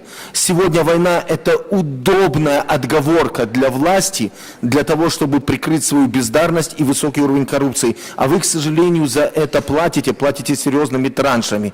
Я очень обеспокоен, что если не будет оказано реальное давление на украинскую власть, Минские соглашения так и останутся на бумаге, и сегодняшнее усиление эскалации – прямое следствие этого. Спасибо за внимание. Thank you very much indeed, and I now call Mr. Dija from Algeria, and after him, Monsieur Cluzier from Belgium. Merci, Monsieur le Président. La rencontre d'aujourd'hui traduit l'émergence d'une nouvelle prise de conscience de la gravité d'une situation où le phénomène migratoire est une véritable tragédie humaine qui n'est pas sans rappeler d'autres tragédies analogues qui ont marqué le XXe siècle en particulier. Mais cette prise de conscience n'a de sens que si elle inclut une réalité trop longtemps occultée et que si elle débouche sur un engagement et une action collective. La réalité est celle de l'unicité d'un monde qui ne peut survivre sans que soient favorisées et mises en œuvre des logiques de meilleure coopération et de nouvelles solidarités autour du phénomène migratoire qui tend à prendre de plus en plus d'ampleur. L'engagement et l'action collective sont ceux qui visent davantage à traiter les questions de fond dans le cadre d'une vision globale et concertée qu'à dresser des constats et des barrières d'une autre époque le long des frontières. Il est vrai que la réalité, c'est aussi l'inquiétude légitime des gouvernements occidentaux soumis à la pression de leurs opinions publiques. Elle est évidemment compréhensible, mais on sent bien qu'une grande partie de cette opinion publique est loin d'être imperméable aux valeurs humanistes dont s'est nourrie la conscience européenne en particulier tout au long de l'époque moderne. En bref, avec la solidarité, la coopération, l'engagement et l'action collective dans le cadre d'une vision partagée, il n'est pas impossible de maîtriser la crise migratoire dans ses multiples dimensions que sont les réfugiés, les migrants économiques, le droit d'asile, la fuite des cerveaux ainsi que la saignée des pays d'origine de leurs éléments sociodémographiques les plus dynamiques, c'est-à-dire les jeunes, sans oublier les questions de la criminalité transnationale organisée autour du phénomène migratoire ou encore celle de l'impasse de toute réponse militaire au détriment d'un règlement politique des conflits qui sont d'ordre essentiellement politique, comme celui qui oppose Israéliens et Palestiniens ou encore ceux de Libye, Syrie et autres. Pour sa part, l'Algérie, qui ne ménage aucun effort pour contribuer à la paix et à la stabilité, notamment au Maghreb et au Sahel, est constamment disposée à partager son expérience et à appuyer toute approche de coopération fondée sur les principes de justice, de responsabilité et de solidarité, ainsi que sur les normes universelles des droits de l'homme et des peuples dans le traitement des causes profondes des crises, notamment celle des migrations en Méditerranée. Je vous remercie. Thank you very much, Mr. Dija. And now Mr. Cluzier from Belgium, and after him, Mr. Dobre from Romania. Merci, Monsieur le Président. Nous devons faire face à la crise de l'asile dans une approche globale et solidaire à l'échelon européen. La solidarité européenne face aux crises ne doit pas être un choix, mais bien une obligation. Il s'agit de tout mettre en œuvre pour lutter contre les filières illégales de migration et la traite des êtres humains, notamment via la politique de sécurité et de défense, mais pas sur le dos des droits humains ou du droit humanitaire et d'asile. Demain, nous devons donc nous assurer que cette lutte n'entraîne pas de remise en question de la libre circulation au sein de l'Union européenne et en particulier de recul dans le cadre de l'espace Schengen. Schengen est l'essence même du projet européen. Dans un premier temps, la réponse de l'Union européenne a été que trop sécuritaire avec la mise en place, par exemple, de Frontex ou encore d'Eurosur. Ces programmes s'inscrivent dans une ligne directrice de protection et de fermeture des frontières. Ils s'érigent comme le garde-fou de l'Europe. Face à ces constats, une question interpelle. Pourquoi ne pas rechercher une alternative à ces projets sécuritaires trop coûteux? Alors que l'Europe se présente comme une puissance ouverte, elle agit comme une forteresse envers ses voisins, se repliant sur elle-même sous prétexte de protéger son idéal des influences extérieures. Heureusement, certains États membres font preuve d'un élan de solidarité envers les réfugiés sans précédent. Il faut les remercier et encourager les autres pays membres à se mettre au diapason. Depuis le sommet européen de juin 2015, une politique de relocalisation des réfugiés se met en place au niveau européen.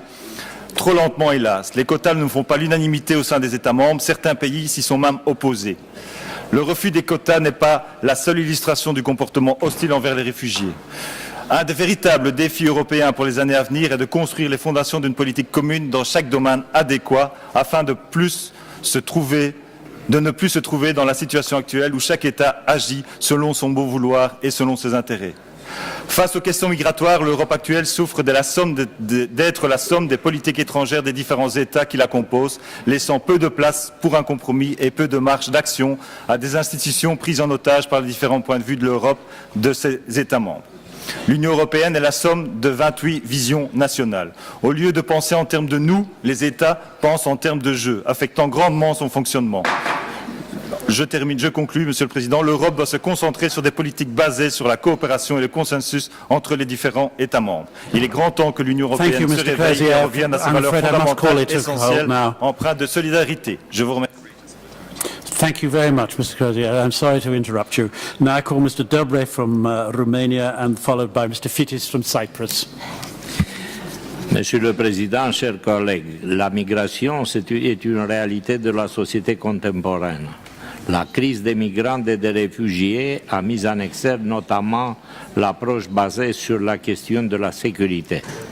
Je voudrais saluer la promotion au niveau européen d'une approche qui s'appuie davantage sur un agenda à long terme au lieu de concentrer toute notre attention sur une crise ou une autre. En parlant de problèmes urgents et de possibilités à long terme, la migration reste un défi considérable sur la scène internationale. Il est essentiel de prendre en compte les leçons tirées de l'expérience de l'année dernière, ainsi que les conséquences à long terme de nos décisions. Il ne faut pas se précipiter vers l'adoption d'un mécanisme de réinstallation permanente fondé sur les mêmes principes qui se sont avérés produire des résultats limités.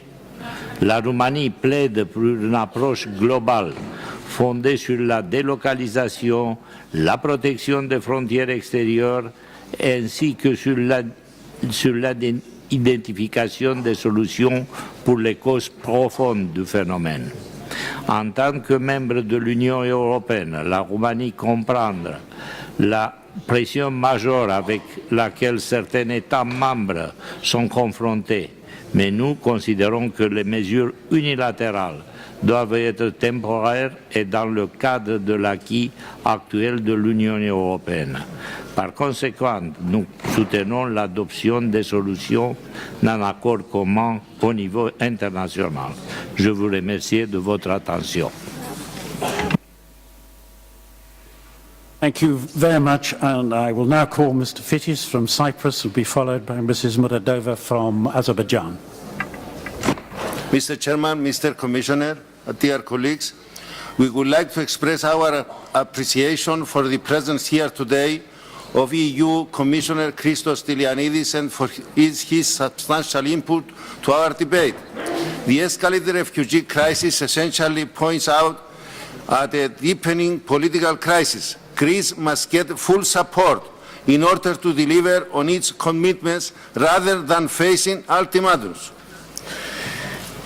Raising fences instead of upholding unity, solidarity, burden sharing, and inclusiveness leads to a lesser Europe, a prey to omnipresent terrorism. Collective responsibility must prevail against petty politics. While recognizing Turkey's efforts in dealing with refugees on its territory, Cyprus knows too well how traumatizing the refugees' experience is. Turkey should make a strong commitment towards the prevalence of peace in Syria, Iraq, and Libya, as well as regarding the Cyprus problem, in accordance with international law and pertinent UN resolutions, which will be also benefit Turkey as well as the whole region. The Republic of Cyprus has received from Greece the first refugees deemed worthy of international protection of a total of 509 that Cyprus has been committed to receive by the end of 2017 under the resettlement program. At the Syrian Donors Conference in London, Cyprus announced a contribution of 2.3 million for 2016 to assist Syrian refugees in Jordan and Lebanon. Cyprus' participation in the EU facility for refugees in Turkey is not possible due to the non-recognition of the Republic of Cyprus by Turkey. A political breakthrough to end the bloodshed in Syria is overdue. Stabilization efforts in Syria and Iraq must continue in full force. Please, I ask you to draw your remarks for a close, please. The Middle East peace process must be revived towards achieving a two-state solution in line with international law. I finish. Complete. And pertinent UN resolutions. Thank you.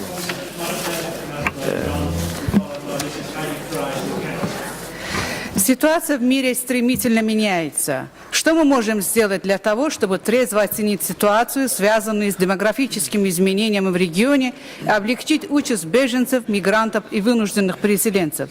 Иногда мы слушаем, но не слышим просьбы о призыве о помощи в противостоянии изгнанию, оккупации, многочисленным актам террора, геноциду в том или ином регионе.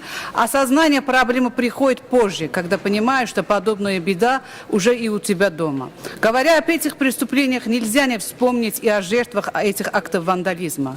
Мы должны всегда помнить об этих невинных представителях разных религий и национальностей, которые потеряли свою жизнь в один миг, не думая и не подозревая об этой опасности. А миллионы людей были вынуждены покинуть свои дома. Я думаю, виноват не только тот, кто отдает приказы, или тот, кто нажимает на курок. Виноваты и мы с вами, политики и руководители отдельных стран, высокопоставленные лица международных организаций, военно-промышленные круги, ожидавшие свои выгоды от этих сотрясений в разных уголках мира. Виноваты и те, которые всегда думают об исключительности своих взглядов и интересов.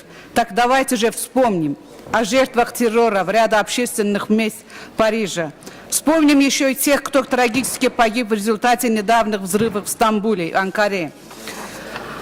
О тех потерях, ежеминутных потерях человеческих жизней в Азии, Африке, а теперь еще в Европе, на Украине и Южном Кавказе.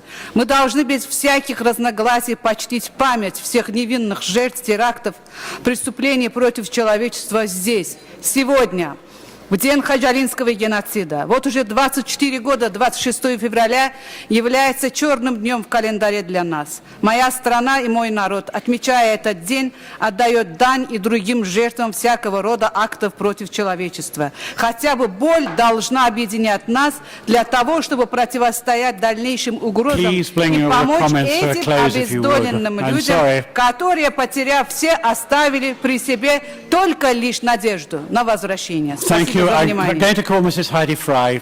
We have to make progress. Thank you very Mrs. Hedy Fry from Canada, followed by Mrs. Dobrosova from the Czech Republic. Thank you, Mr. Chair. I think I just wanted to point out that this unprecedented flow of refugees that we talk about is not a one-time occurrence. As conflicts in the world increase, we're going to see this number increasing. And I think it's not whether we do, it's that we must do something about it, because in fact, if you have a lot of stateless and people roaming around, you will in fact have chaos, you will have non-stability, and you will have actually a threat to security. And so this is something that we must do. Canada's experience, I want to quickly share with you. In fact, Canada has a planned and a managed immigration policy. We take 260 to 285,000 immigrants a year, and we have 12,000 refugees a year. And we have developed a system through legislation, policies, and programs working together with NGOs and churches to absolutely plan for these people to come. Canada has found in our experience by doing this that in fact refugees and immigrants have become a benefit.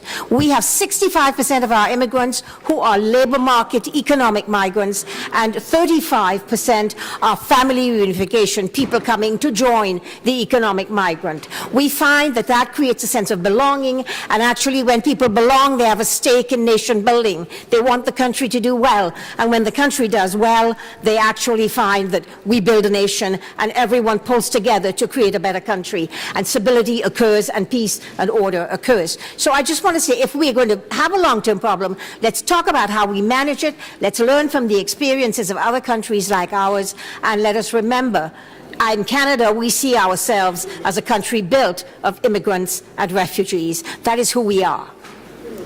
Thank you very much indeed, Mrs. Fry. And now I call Mrs. Dobrosova from the Czech Republic to be followed by Mr. Varamenos from Greece. Mr. Chair, dear colleagues, I would like to express my opinion on the thematic report prepared by the Bureau of the Third Committee. All of us know that we are facing an unprecedented migration crisis in the EU, which could change our continent forever. EU has taken in a tremendous number of asylum seekers, but I think that the most important thing is to bring peace and stability to the heart of the problem, the Middle East and Maghreb. In this respect, I would like to turn your attention to the recommendation which says that greater financial and political aid must be given to states bordering on Syria, such as Lebanon, Jordan and Turkey, which have taken the largest number of incoming refugees. In this regard, the implementation of the European Union-Turkey Joint Action Plan is very important. The role of Turkey is crucial to stop the flows of migrants, to combat human trafficking. In that, I think our report is very well balanced. When preparing this report, we have taken into account different positions of national delegations to this very complex issue. Personally, I would like to underline the importance of steps aimed at protecting the external borders from the success of the complex European Union's approach to migration and setting up clear rules for recognizing refugees from economic migrants. We should establish immigrant processing centers outside Europe through using EU offices and embassies in the third countries of origin to process applications for asylum and refugee status before the migrants reach Europe. In this way, we could reduce the number of migrants illegally landing on the EU shores. We need an effective and human return policy, which is a necessary part of a comprehensive migration policy. For refugees fleeing from the wars, we could establish so-called temporary asylum. After the end of the war, they will return to restore their homeland. Thank you very much indeed. Thank you. Thank you very much indeed. I call Mr. Varamenos from Greece to be followed by Mr. Gekahamian from Armenia. Dear Chair, the migrant and refugee crisis is the biggest phenomenon after World War II. Only since the beginning of 2015, about 1 million persons have crossed the Greek borders with Turkey and reached the Greek islands. The Hellenic Coast Guard and even the ordinary people, old women who deserve a Nobel Award, in an everyday struggle rescued about 150,000 people. Despite the severe economic constraints, Greece is giving its utmost attention to the issue, and all available resources are being used in order to improve the reception and registration facilities, as well as to set up hotspots in islands Lesbos, Samos, Leros, Chios, and the relocation camps in Athens and Thessaloniki. Greece don't send any migrant nowhere, simply is accepting a tsunami of them because of our geopolitical position as the borders of the Europe. Our primary goal is to save lives and to ensure protection of European rules. But these rules are not a la carte. The agreement should be implemented by all sides. One question, please. there will be or not united Europe with a big fence in the borders of the consisting state members. We understand the political problems coming from the competition of xenophobic and racist powers. Even in Greece does exist in Parliament a racist party, but we don't deal with the situation of refugees taking into consideration the racist cries. We appreciate the leading role of the Office of the United Nations High Commissioner for Refugees in Athens. Dear colleagues, this is a huge problem that should be shared. Otherwise, Europe will face the direct danger of disintegration and the international framework, the danger of destabilization. Greece says that unilateral actions are not acceptable. During the economic crisis, European officials repeated that agreements should be implemented. Now, why not those who scorns the agreements maybe should face sanctions, Mr. President? Yes, understood. Thank you. Thank you. Can I call Mr. Githamin from Armenia, to follow by Ms. Elia Palaniemi from Finland? Уважаемый господин председатель, прежде всего я хочу выразить удовлетворение тем, что азербайджанский коллега Бахар Мурадова наконец-то признала ответственность азербайджанской стороны за ходжалинскую трагедию. Кстати, хочу сказать, что об этом еще 2 апреля 1992 года в интервью Дани Мазаловой, чешской журналистке, заявил лидер тогдашнего Азербайджана Аяз Муталибов. Но вопрос в другом.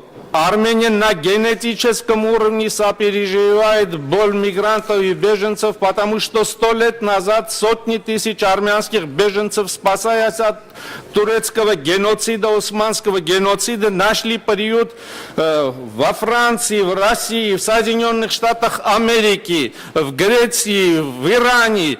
Словом, для нас это личная и собственная боль. К чести наших соотечественников, потомков армянских беженцев, они внесли золотую лепту в историю культуры этих стран. Достаточно вспомнить почетных членов Французской академии бессмертных Анри Верноя, Анри Труая, Гарзу. Достаточно вспомнить таких выдающихся деятелей Америки, как Уильям Сароян, приемная мать Стива Джобса, воспитавшая ее Клара Акопян, конечно же, Док Меджан и ряд других. Я хочу воспользоваться случаем и выразить искреннюю благодарность руководителям Германии, Франции, Греции, всех тех государств и Евросоюза в целом, которые приютили беженцев. Только люди, которые на генетическом уровне чувствуют эту боль, могут по достоинству оценить тот великий вклад в это дело, которое делает Евросоюз и Россия. Спасибо. Thank you very much indeed. Can I now call Mrs. Elia Palaniemi from Finland, to be followed by Mr. Appel from Poland. Thank you, Chair. It's obvious that we need to find a common response that is comprehensive enough to meet the challenge at hand. No country can address this crisis on its own. As many heads of the states have noted, countries who try to solve the problem on their own will each one fail one at a time. It's important to acknowledge that policy decisions by the country can have large effects on neighbours. Fortunately, it's widely agreed that we need better tools to support countries who are working at advancing coherent and comprehensive migration policies. What can OSCE do in concrete terms? The protection of the human rights of asylum seekers and refugees is one of the core tasks of the OSCE. What we probably need is more attention on the implementation of the relevant international obligations, the OSCE commitments and other international standards. In this context, it's important to bring forward examples of good practices from the OSCE region related to the exercise of freedom of movement, to the dignified treatment of persons crossing borders and the protection related human rights. The special needs of asylum seekers and refugees is vulnerable positions. Persons with disabilities, women, children, elderly and unaccompanied minors should be given high priority in terms of human rights. I wish that OSCE could send a clear and comprehensive message to the world on how we should deal with this crisis. Thank you so much. Thank you very much indeed. And I now call Mr. Appel from Poland to be followed by Sergio Divina from Italy. Mr. Appel. Thank you, Mr. Chair. Thank you. Talking about migration, we can't forget its direct causes and about the conflict in Ukraine that so many people try to escape from. It is very easy to understand such desperate decision as specialty writing to report these reports, Serving Hell, prepared by the coalition of non-governmental organizations in close cooperation with Helsinki Foundation for Human Rights, funded by the Polish Ministry. The report draws an attention to tribal human rights violence in the territories of eastern Ukraine controlled by so-called Lugansk and Donetsk People Republics. There is not sufficient time to know to analyze it in detail, but statistics are alarming. It is document facts of illegal detention on the inhuman treatment of over 3,000 detained persons. Based on almost 200 direct testimonies of victims, we get of a picture of source and systematic human rights volunteers to break the fundamental norms of humanitarian and international law, like a Geneva Convention and European Convention of Human Rights. Would not you do everything to escape from uncontrolled and inhuman imprisonment, systematic and regular torture, rape,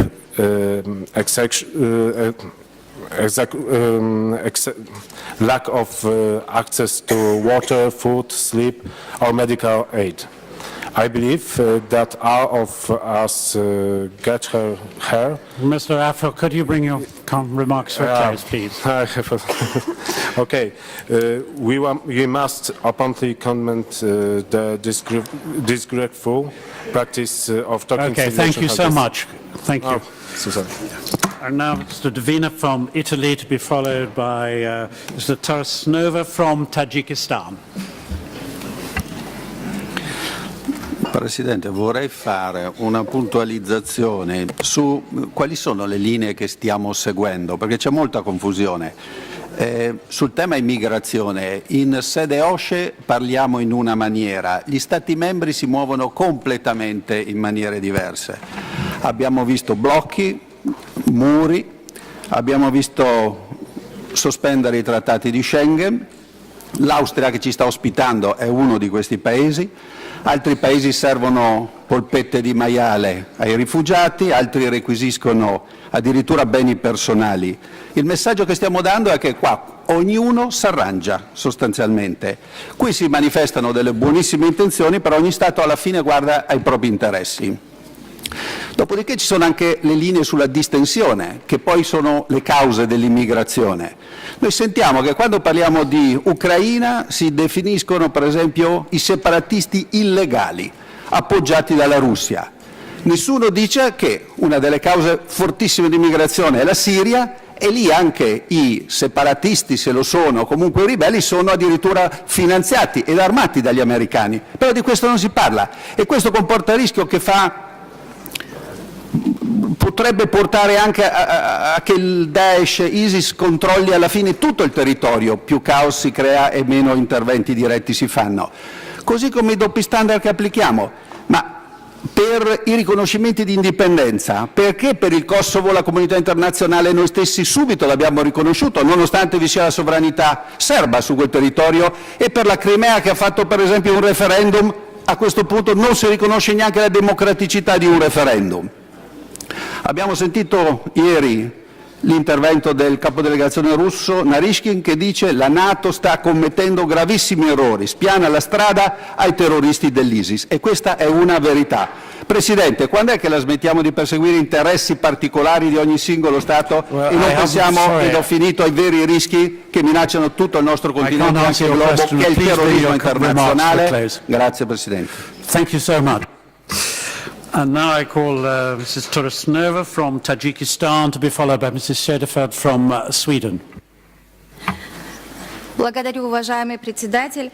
Наша делегация полностью поддерживает выступление всех уважаемых докладчиков, уважаемой госпожи Хеди Фрай, уважаемого комиссара Христоса Стилиандеса, а также госпожи Сантес. В проект программы 15-го зимнего заседания Парламентской ассамблеи ОБСЕ в течение 2 дней обсуждаются самые актуальные и важнейшие проблемы мирового сообщества.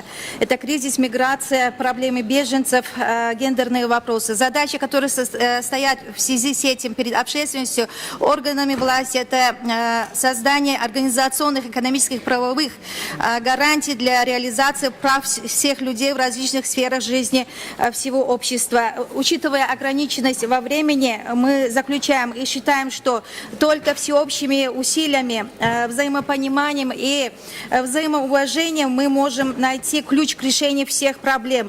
И, конечно, укрепить, сохранить мир не только в регионе ОБСЕ, но во всем мире. Укрепить сотрудничество между нашими странами и, конечно, парламентами. Спасибо за внимание. Thank you very much indeed. And now I call Mrs. Sederfeld from Sweden, and after her I call Lord Dubs from the United Kingdom. Thanks, Mr. Chair. Dear colleagues, we have discussed here for a long time this afternoon refugee crisis and how to handle the situation. For me, it's very important that we could give shelter to those people who flee from threat. And we have also had a discussion about systems. How should we do to give a place, a shelter for those who need it? I must urge my colleagues from European Union countries in European Union that we have an agreement in European Union. We have the Dublin Treaty, who gives an order how to make it possible for all countries in the European Union to take part and share the refugees. If the Dublin Treaty ordered perfectly, it would be no problem for Europe to make it possible to shelter the refugees. In Sweden, we did last year take 160,000 refugees. We gave them a place to stay. We gave them peace. But the rest of the European countries in the European Union, please take your part that you already have agreed to. During this year, we have 2,000 to 4,000 refugees a week. Unfortunately, we can't be just as kind as we have been before. We try each application very, very careful. Some refugees do we have to send back. I say this because if my neighbor countries in the European Union also take part, it would be good. Thanks, Mr. Chair. Thank you very much indeed. And now I call Lord Dubs from the United Kingdom to be followed by Mr. Redna from Estonia. Thank you, Chair. I spent some years being head of an NGO dealing with refugees, so I find this particular issue even more heartbreaking than most people do. There's no obvious solution, but that doesn't mean we can't do anything. Let me put forward a few points. I don't believe we can leave Greece just as Greece is. We heard an urgent plea from our colleague from Greece. Greece cannot bear the burden that's imposed upon it at the moment. Secondly, we must share responsibility more widely. I don't think we can just have Germany and Sweden acting as the conscience of Europe. I think we have to step in and do that. You may say, why doesn't the UK do more? I say, why doesn't the UK do more as well? We're doing something, but we've been arguing in London that the British government should do more. Fourthly, I believe that we have to give effect to the 1951 Geneva Convention. That means we've got to have a tough basis for assessing whether people are entitled to refugee status.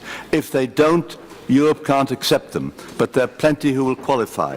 And lastly, there are, I understand, 24,000 unaccompanied children in Europe at the moment, lost, vulnerable to traffickers. I believe we should all do something about that urgently.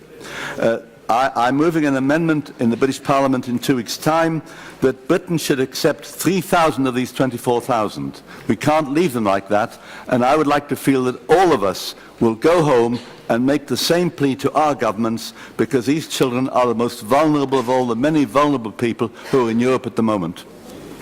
Thank you very much indeed. And now Mr. Vedma from Estonia, be followed by Mrs. Kozlova from the Russian Federation. Thank you, Chair. Estonia is of the opinion that migration and refugees issues should be approached integrally, whilst also keeping in mind the principle of cohesion of political and policy areas. On one hand, extraordinary measures have to be taken to deal with the critical situation that has arisen, and on the other hand, it is necessary to pay even more attention to long-term solutions to mitigate the unprecedented migration pressure. In order to prevent people from being forced to leave their homes, their primary needs, in particular their security, have to be guaranteed. Thus, it is necessary to continue efforts to ensure peace in Syria, Libya and other crisis areas, and to support the stabilization of Iraq and the international coalition for fighting against the Daesh in Iraq and Syria. Estonia continues to contribute to these efforts accordingly to its means. It is important to support the countries of origin of migrants, as well as help the neighboring countries of Syria that have received millions of refugees, often at the expense of their own socio-economic situation and security. In this regard, Estonia contributes to humanitarian assistance and multilateral development cooperation via the several foundations of EU and UN agencies. Regarding the management of migration flows to Europe, we believe that the EU has to improve its cooperation with Turkey and the West Balkan countries. To tackle the overall illegal migration flows, more attention should be paid to fighting against criminal groups connected with human trafficking and smuggling. As the migration flows of today are largely guided by the spread of false information, it is particularly relevant to ensure accurate information exchange in the countries of origin and transit countries of migration. The migration crisis concerns the whole Europe, and those require solidarity and immediate reaction.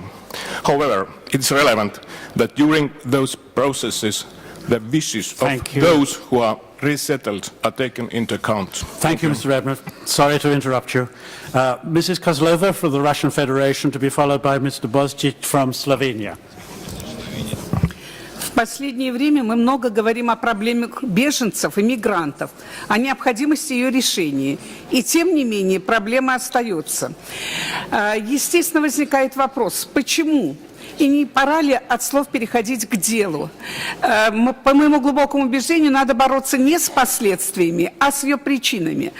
Проанализируем, откуда, из каких стран беженцы. Ответ очевиден.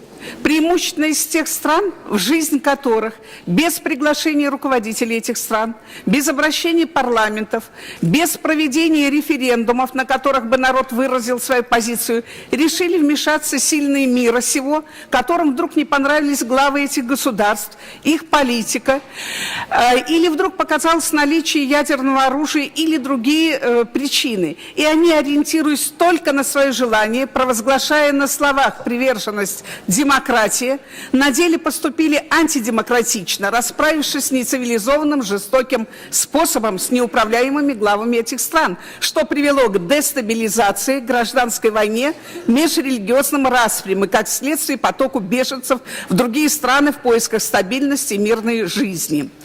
Какой вывод надо сделать из этого? И как предупредить возникновение подобной ситуации в дальнейшем? Ответ. Без обращения руководителей стран, без обращения парламентов, без проведения референдумов, на которых бы народ выразил свою позицию, не вмешиваться во внутреннюю жизнь стран. Последнее. Одним из принципов ОБСЕ является принцип равенства всех ее членов. В регламенте существует выступление с докладами, участие в дискуссиях и возможность задать вопрос. Так почему вместо вопроса одному из парламентариев было предоставлено 5 минут 49 секунд времени выступления? И если так решили, то это должно быть в отношении всех парламентариев. Тем более, что это выступление очень походило на ту искаженную информацию, которую отдельные парламентарии, даже делегации, представили демаршем, уход руководителя нашей делегации на встречу, прописанную протоколом. В заключение, обращаясь к парламентариям, очень надеюсь, что и в дальнейшем мы будем работать с вами, уважая и соблюдая принципы ОБСЕ, и надеюсь на взаимопонимание. И поздравляю всех с приближающимся праздником весны. I must ask you to bring it to a close. Indeed, can I now ask Mr. Bostic of Slovenia to be followed by Mrs. Vukomanovic from Serbia? Mr. Potnik. Thank you, Mr. Chair. Dear colleagues, the migrant and refugee crisis are multi-layer problems that need multi-layer solutions. This inevitably takes significant time. It appears we are still searching for an approach needed to agree on what the problems are before moving to solutions. There is a pile of partial interest and circumstances that keep feeding this crisis. Many have been mentioned in these 2 days, from geopolitical and world trade, especially of arms, core infrastructure and natural resources, to asymmetry in population trends, corruption, human trafficking, terrorism, and many other material security issues. Climate changes are becoming an increasingly relevant factor as well. In past months, partial interests of countries are being slowly outgrown by various initiatives that involve more and more countries and organizations. This will hopefully be bundled into a large solution package that will bend the priorities and interests of the affected countries to a common view over what should be done. OSCE PA is indeed one of the platforms that can add positive momentum to this. Until we get to a relevant solution package, it is crucial that the countries affected by the flow assure direct communication and cooperation between various political structures and promptly provide information to the others. This prevents the current humanitarian and organizational problems to escalate into a broad security and political crisis. I would like to take this opportunity to thank now nearly a third of OSCE countries and various organizations that are helping Slovenia with staff funds and humanitarian aid, allowing us to successfully face the migration flow through Slovenia. In addition, I would like to thank many of you for understanding the importance of the political support to the Slovene and other initiatives that aim at reducing the pressure and significant risks being triggered by the migration flow in the Western Balkans. Thank you. Thank you very much indeed. And can I call Mrs. Vukomanovic from Serbia to be followed by Mrs. Atadali from Albania. Thank you, Mr. Chairman. Dear colleagues, what I wanted to say is based on what I have seen during the field visit to migrants on the south of Serbia, near the Serbian-Macedonian border, more precisely in Miratovac and Preševo. I was in company with the other members of Serbian delegation as well as with our colleagues Mrs. Santos Dobesova and Mr. Ignacio Sanchez. The result of this visit was reported in this report that is already presented by Mrs. Santos, and I would also like to encourage you to read this report, Migration Crisis in the OSCE Area, since I think that it is a very good example of comprehensive textbook that provides positive guidelines how to deal with migrant crisis.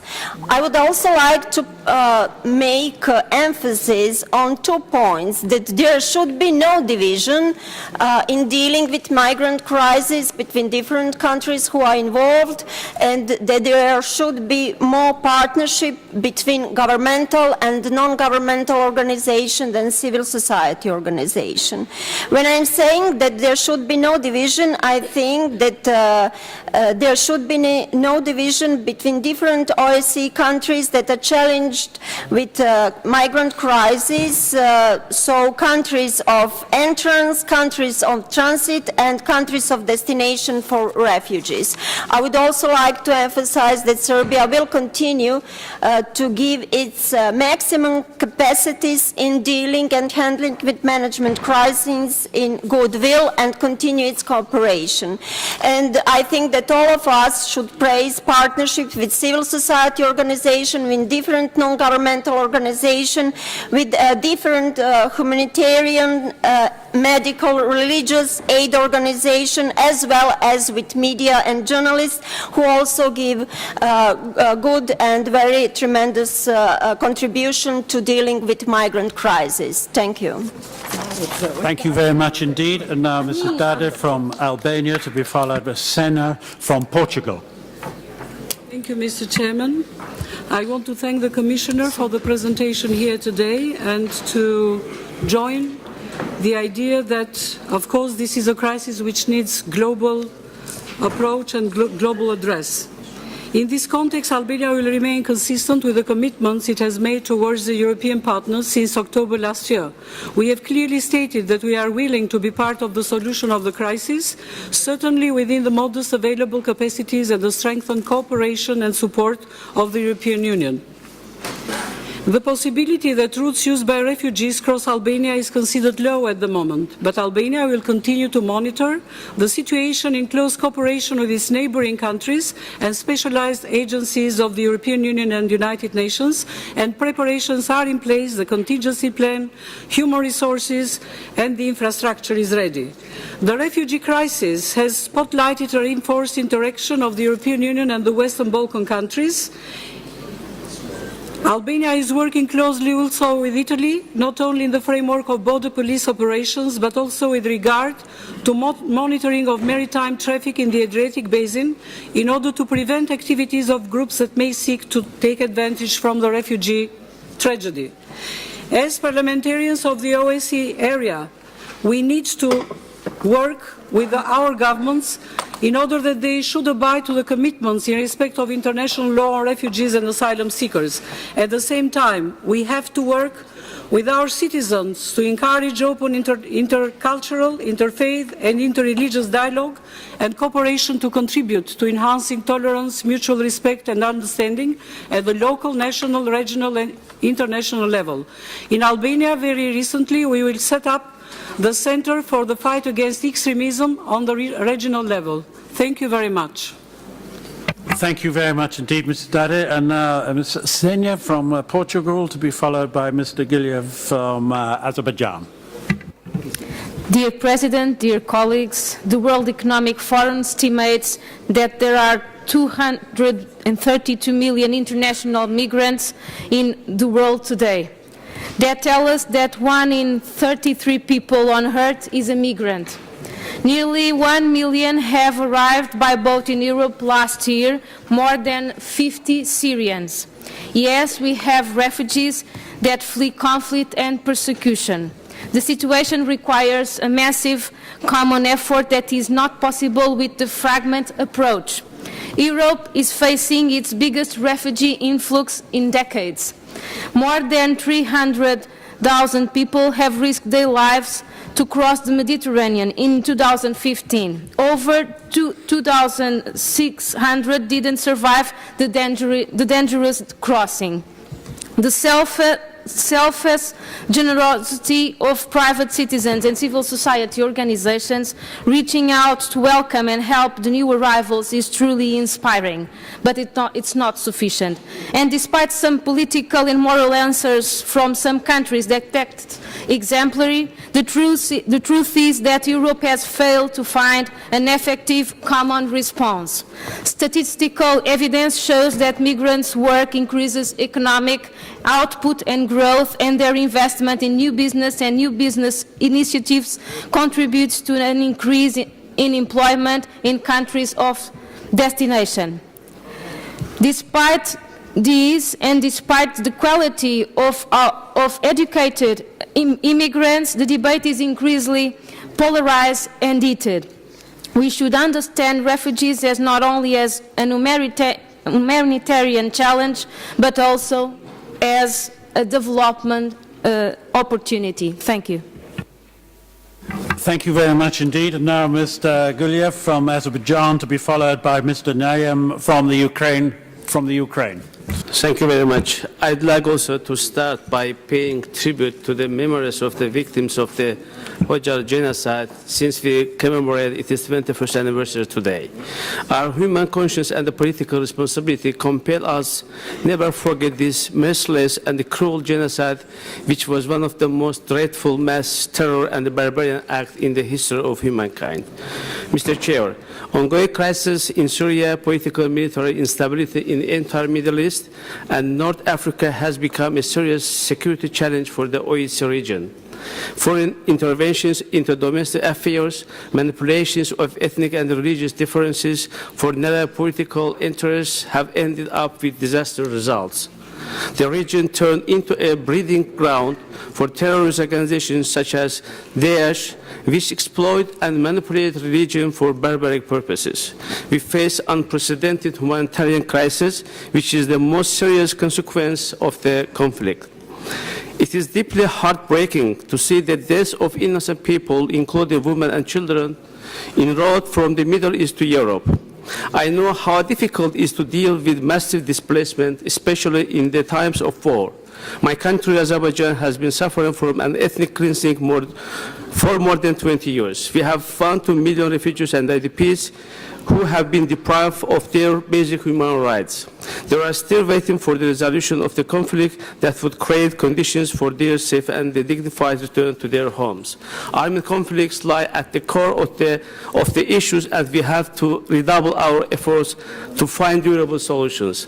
These efforts should be directed towards elimination of the consequences of the conflicts and creation of normal conditions for the return of the displaced persons to their places of origin. Thank you very much. Thank you very much indeed, Mr. Guliev. And now Mr. Nayem from the Ukraine, to be followed by Mr. Hasuti from Romania. Dear Chairman, dear colleagues, thank you for word. First of all, I would like to remind my Russian colleagues, which now claim that some big powers interfered in countries like Syria and Iraq, and reminding them that they did the same thing in Donetsk. So please, if you want to change the situation here in our country, please withdraw your troops and don't interfere our problems. And that's the problem. We have IDPs. And what I want to remind our European colleagues and other members of this Parliament Assembly is that the IDPs we have now in Ukraine is the biggest problem, biggest migration in Europe since World War II. Unfortunately, we see that Europe has much more problem with their partners outside, and we see that people in Europe try to turn blind their eyes in what situation we have. So the current global migrant and refugee crisis that we are facing will only be overcome through multifaceted approach.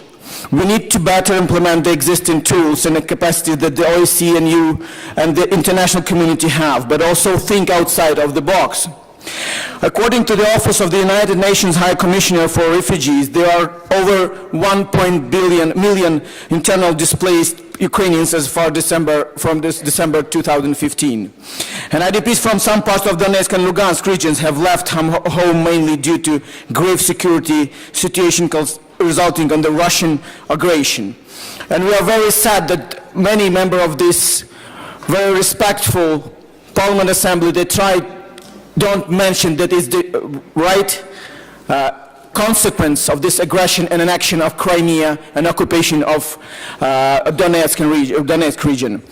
And people have left Crimea following the illegal occupation by the Russian Federation, which entitled numerous human rights violations. Crimean Tatars and ethnic Ukrainians face serious limitation to their human rights and fundamental freedoms. Given the graveness of the situation and constantly growing number of internally displaced persons in Ukraine, we call on the OSCE to consider the possible practical assistance to Ukraine in addressing the needs for the IDPs. Thank you. Thank you very much indeed. Can I now call Mr. Hasuti from Romania, to be followed by Monsieur Goss from France. Thank you. distinguished colleagues, I strongly believe that we as politicians should identify comprehensive and efficient responses to the current challenges in the field of security, terrorism and illegal immigration within the OSCE area. We should examine the immediate implication and consequences of the immigrants and refugees crisis, which guaranteed an emergency situation. With generated an emergency situation. We have to use the OSCE's full potential with its vast geographical range and comprehensive approach to security when it comes to migration issues. Thus, implementing the OSCE current commitments in the field of migration, in the field of borders management, and in the combating human trafficking should be seen as part of the OSCE reaction. At the same time, OSCE may bring an important contribution in elaborating an efficient response to the existing challenges through a stronger and more effective consultation and cooperation with other relevant international and regional organizations, some of them much more advanced in dealing with the immediate challenges of the current crisis. Romania constantly pleaded for a comprehensive strategic approach of the migration's primary causes, which should include economic, social and educational measures in the states of origin, as well as for finding solutions for the conflicts and the crisis situation which led to the current situation. In this sense, and taking into consideration the interaction between the OSCE and the Mediterranean and Asian partners of cooperation, we believe that OSCE should offer or provide a regional platform for a better dialogue and cooperation between refugees and immigrants, transit, destination and origin states, with a potential highlight on the multidimensional approach of the insecurity sources. Thank you very much indeed, Mr. Hassotti. Thank you. And now I call Mr. Goss from France to be followed by Mr. Voridis from Greece. Monsieur Goss from France. Merci, Monsieur le Président. Je voudrais d'abord à certains de mes collègues que je viens d'entendre que nous ne sommes pas obligés, en tant que parlementaires, de faire preuve du même cynisme que celui dont font preuve parfois nos gouvernements sur ces sujets, et que nous devons avoir le souci de nous exprimer en toute liberté pour faire valoir les principes qui sont à la base même des institutions parlementaires que nous représentons ici. Je le dis d'autant plus que nous abordons avec la question des réfugiés une question fondamentale sur laquelle seront jugées nos générations politiques, au regard des valeurs que nous prétendons défendre, mais évidemment au regard de la détermination dont nous faisons preuve pour les mettre en œuvre. Sur cette question des réfugiés, il y a trois questions que nous ne pouvons pas contourner. La première, cela a été dit, c'est la question de la solidarité, notamment vis-à-vis de notre ami grec, qui ne peut pas être à la fois obligé de mettre de l'ordre dans ses finances, de pratiquer des politiques d'austérité, et se voir reprocher de ne pas pouvoir mobiliser les moyens adéquats pour assurer la sécurité de nos frontières. La seconde exigence qui est la nôtre, c'est sans doute de renforcer les moyens qui sont aujourd'hui mobilisés en direction des pays qui, en particulier en Turquie, s'efforcent d'accueillir les migrants et d'organiser leur accueil. En même temps, nous devons nous poser la question de savoir si la façon dont nous traitons nos migrants à la frontière entre la Grèce et la Turquie, notamment sur le plan terrestre, n'est pas au fond une des raisons pour lesquelles nous sommes confrontés aujourd'hui à la situation de migrants qui traversent la mer Égée avec les conséquences humanitaires terribles que nous connaissons. Cette question doit être posée. Enfin, nous devons nous poser la question de la concordance entre les politiques étrangères que nous menons et cette question des réfugiés. L'origine de cette crise est évidemment en Syrie. Est-ce que nous considérons que la crise ne peut être résolue que par la guerre, comme beaucoup y sont engagés? Et dans ce cas-là, nous devons tout faire pour accueillir les réfugiés. Nous en avons un devoir moral et politique. Ou est-ce que nous considérons au contraire que la situation des réfugiés nous crée des obligations à partir desquelles nous devons tout faire au contraire pour conclure la paix en Syrie à des conditions qui seront forcément plus discutables que si nous pouvions imposer la force et la volonté qui est la nôtre. Je vous remercie. Thank you, Mr. Goss. And I now call Mr. Varidis from Greece to be followed by Mr. Melkomian from Armenia. Thank you, Chair. And I think it was a great opportunity to have Christos Stylianides here to hear a very comprehensive analysis of what the European Union is doing. But let me now just stress the following issues. I have to agree that we need to have, and this is essential, We need to have a very clear separation and distinction between those who deserve the refugee status and those who are economic migrants. I can agree, and I do agree with the Czech colleague that said that normally this could be done in the periphery and outside European Union borders, and we could find agreements to achieve that, and this would be a much more efficient way to do it. But anyway, Greece now has 5 hotspots that's doing that job, and 2 relocation centers that they are dealing with that problem. But let me stress that this does not resolve the problem, because the main question is here. When we will have this kind of separation, and we have at the end of the day 300,000 or 400,000 refugees, what are we going to do with them? If we're going to stay in a formal approach, then we'll just say, oh, they entered Greece, that's where they asked for asylum, so let them stay in Greece. Now, this is not what the European Union has said. It's not what the Commission has said. They have all said that this is a burden, that it should be shared. And I heard from all people, colleagues that you have spoken, that you agree with this principle. The only problem is that this is not being implemented. So if we are to be serious about that, then you must go back to your governments and say that this is something let's say minimal that the European states should do, because it should show European solidarity, but it should also be according to the humanitarian principle towards the refugees. The next question is, what do you do with the others, the 600,000 that are economic migrants? How are we going to deal with them? And this is one possible solution. It's called relocation, it's called repatriation, where Turkey has to play a crucial role. Then the European Union, but all of us, we must also demand from Turkey that they accept this process, and this is what it must be done. Thank you very much.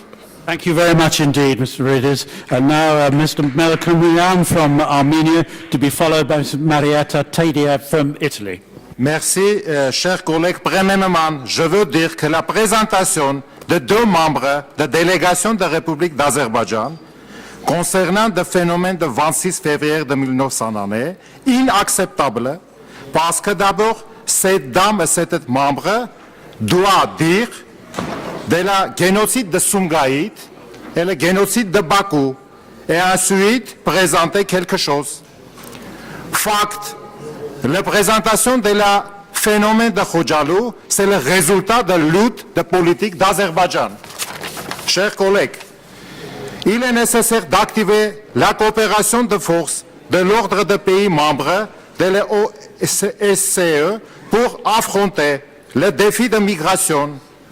Il est inacceptable que différents groupes criminels internationaux qui s'occupaient de transport illégal de migrants profilant de la situation vulnérable de ces personnes. Il ne se passe pas un jour sans qu'on apprenne la mort de migrants sur terre ou sur mer.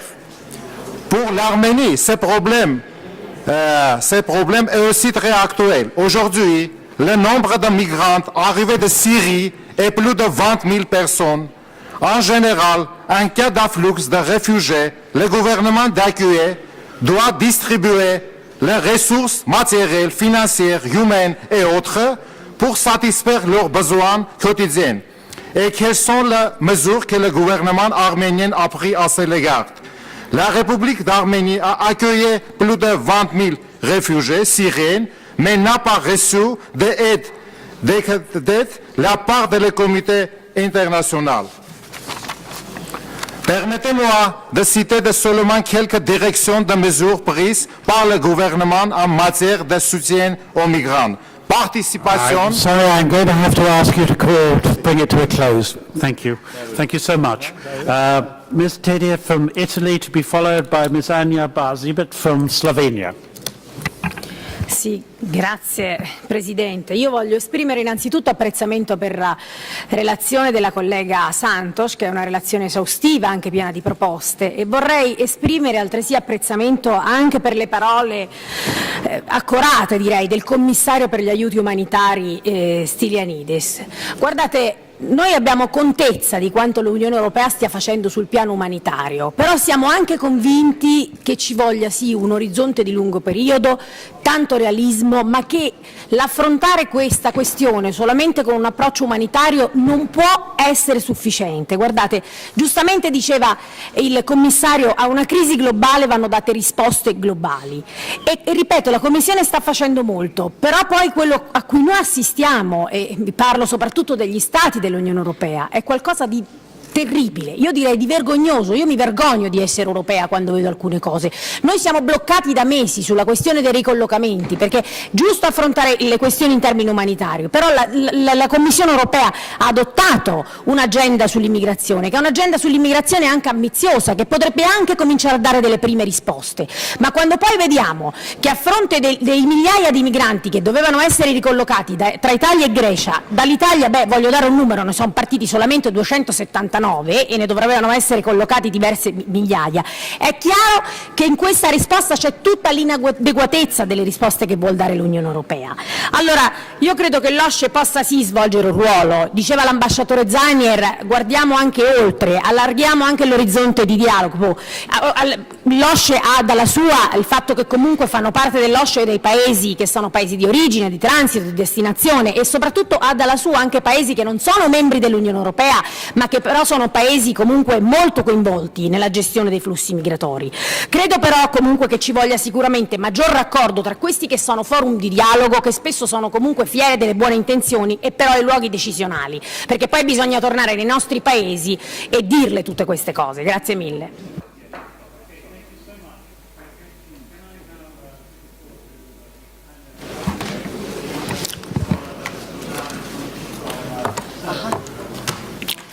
Thank you. Sorry, if you didn't hear that, Ms. Basibet from Slovenia to be followed by Gordon Komic from Serbia. Thank you, Mr. Vice President. The migrant issue has several aspects. Saving lives of refugees who are running away together with their families from the war should be our utmost priority. However, we must be aware that the number of potential refugees whose lives are threatened is significantly higher than the number of people Europe can accept, take care of, and integrate in the society. They need help, but primarily on the territory close to their home, with the perspective of returning to their countries of origin when the situation is safe enough to allow them a normal life. The international humanitarian assistance is thus to be directed there.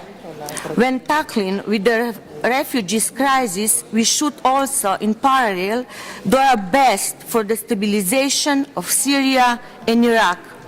The problem of economic migration must be strictly separated from the refugee issue. Europe cannot accept all the economic migrants that would like to enter the EU. All those who do not individually qualify for legal migration must be strictly rejected. Europe has to redefine and harmonize its migration policy. A common list of safe countries of origin might be, in my opinion, a good start that will allow all the countries dealing with the migration and refugee issue to act on a common grounds and with unified principles. Thank you for your attention. Thank you very much indeed. It should be Mrs. Komic from Serbia. Yes. No, right-ho. Well, we're approaching 5 o'clock. I understand we can go on until 5:15, and if we now reduce the speaking time to 1 minute, which I know is difficult, we will enable everybody who is on this list to make their contribution. So under the rules, we will now impose a Yes, that Mrs. Comich is here now. After Mrs. Comich has spoken, the speaking time will be 1 minute, and I take this opportunity to thank you for your incredible cooperation. I can tell you it's far tougher sitting here than it is sitting down there. Thank you for your cooperation in enabling us to get so far through so many people so quickly. So, Mrs. Godada Comich, you have 2 minutes. Thank you. Thank you. As brief as I can be, I would appeal to everyone to get very serious when we debate and we try to review what to do with the river of refugees that will come to the borders of European Union and within the countries of European Union. And I have to name at least 2 countries that showed everything, almost everything necessary in the crisis time like this. The first one is my own, knowing what does it mean to be a refugee.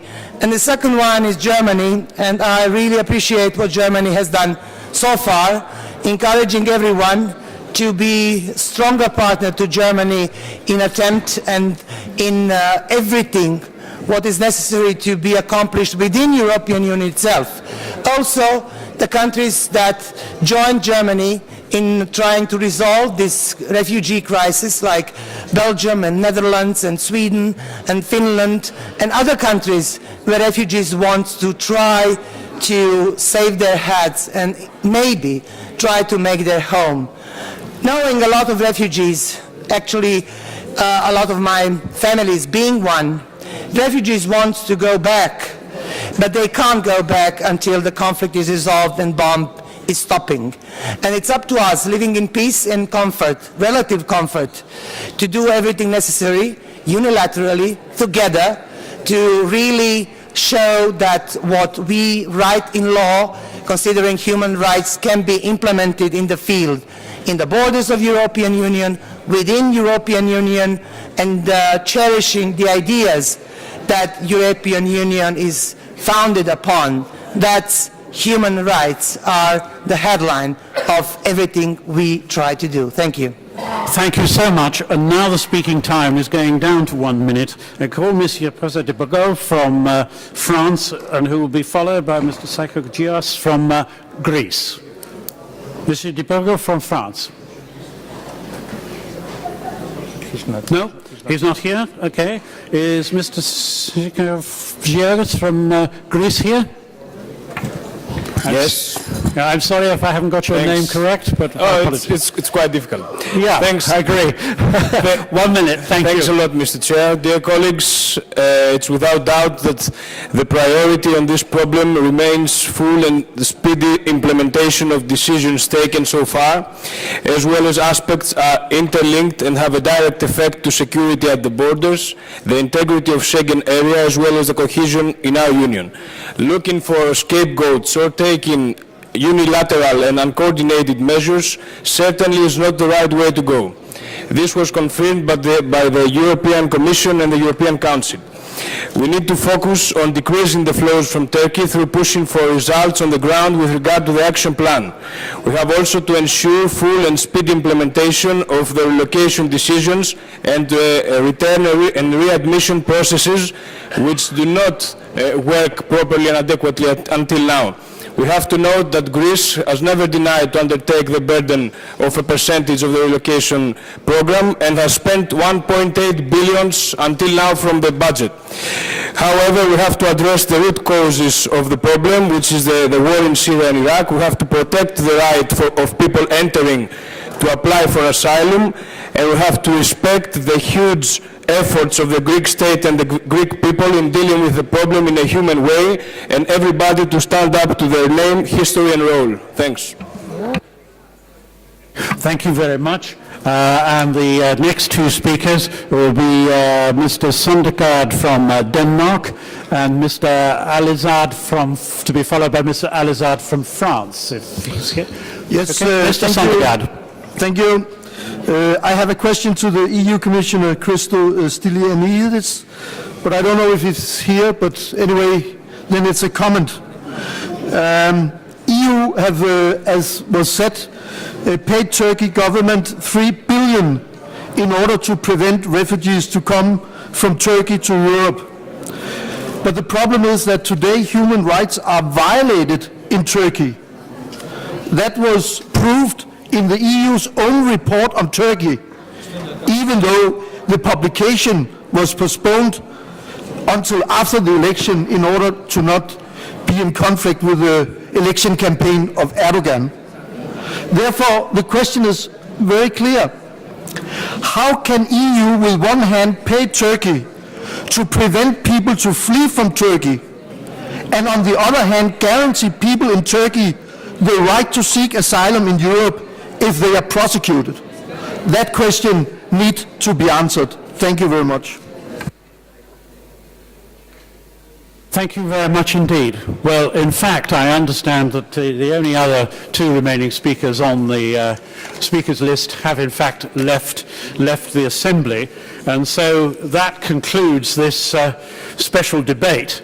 And may I, on behalf of the President, congratulate everybody who has participated in this debate and thank everybody for participating, either indeed as speakers or indeed listening to the contributions. I'd also like to thank the President for asking me to chair this particular debate, and it's been a pleasure to preside over our proceedings. Once again, on behalf of the Parliamentary Assembly, I want to thank our hosts, the Austrian Parliament, and indeed the OSCE government side, as well as all the staff who work here in the Hofburg, who have made this meeting a success and possible. I hope, therefore, that I will be able to see you at the annual session, and I see that the President is now here. Having tried to stop him speaking at the beginning when I took over, I'm now trying to stop him speaking at the end or when I've taken over. This is a bad precedent. So, Mr. President, over to you. Thank you very much. Thank you very much. I think that we will give the big hand to our Vice President, Lord Bowness.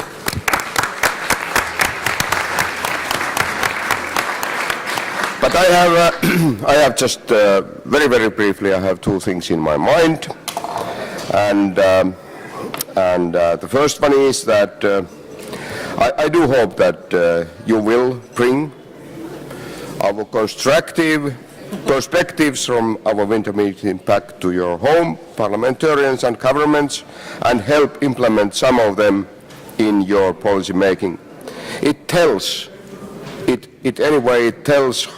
how international community can produce a better response. And this is very important in the names of the Parliamentary Assembly in the international level and also on the national level.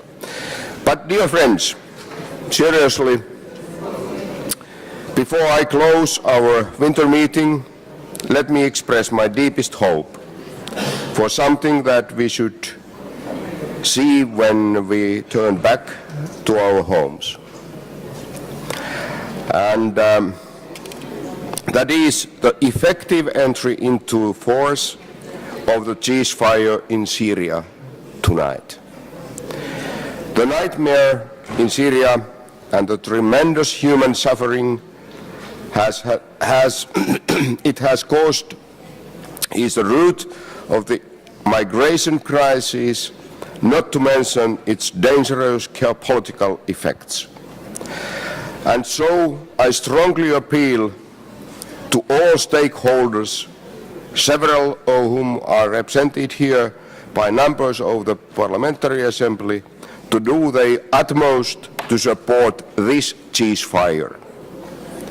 Once again, thank you. I want to thank our host, the Austrian Parliament, and the OSCE governmental side, as well as the dedicated Hofburg staff in here. To all of my fellow parliamentarians, I look forward to seeing you again and continuing our important work at our annual session in Tbilisi. Thank you very much, and the winter meeting is now closed.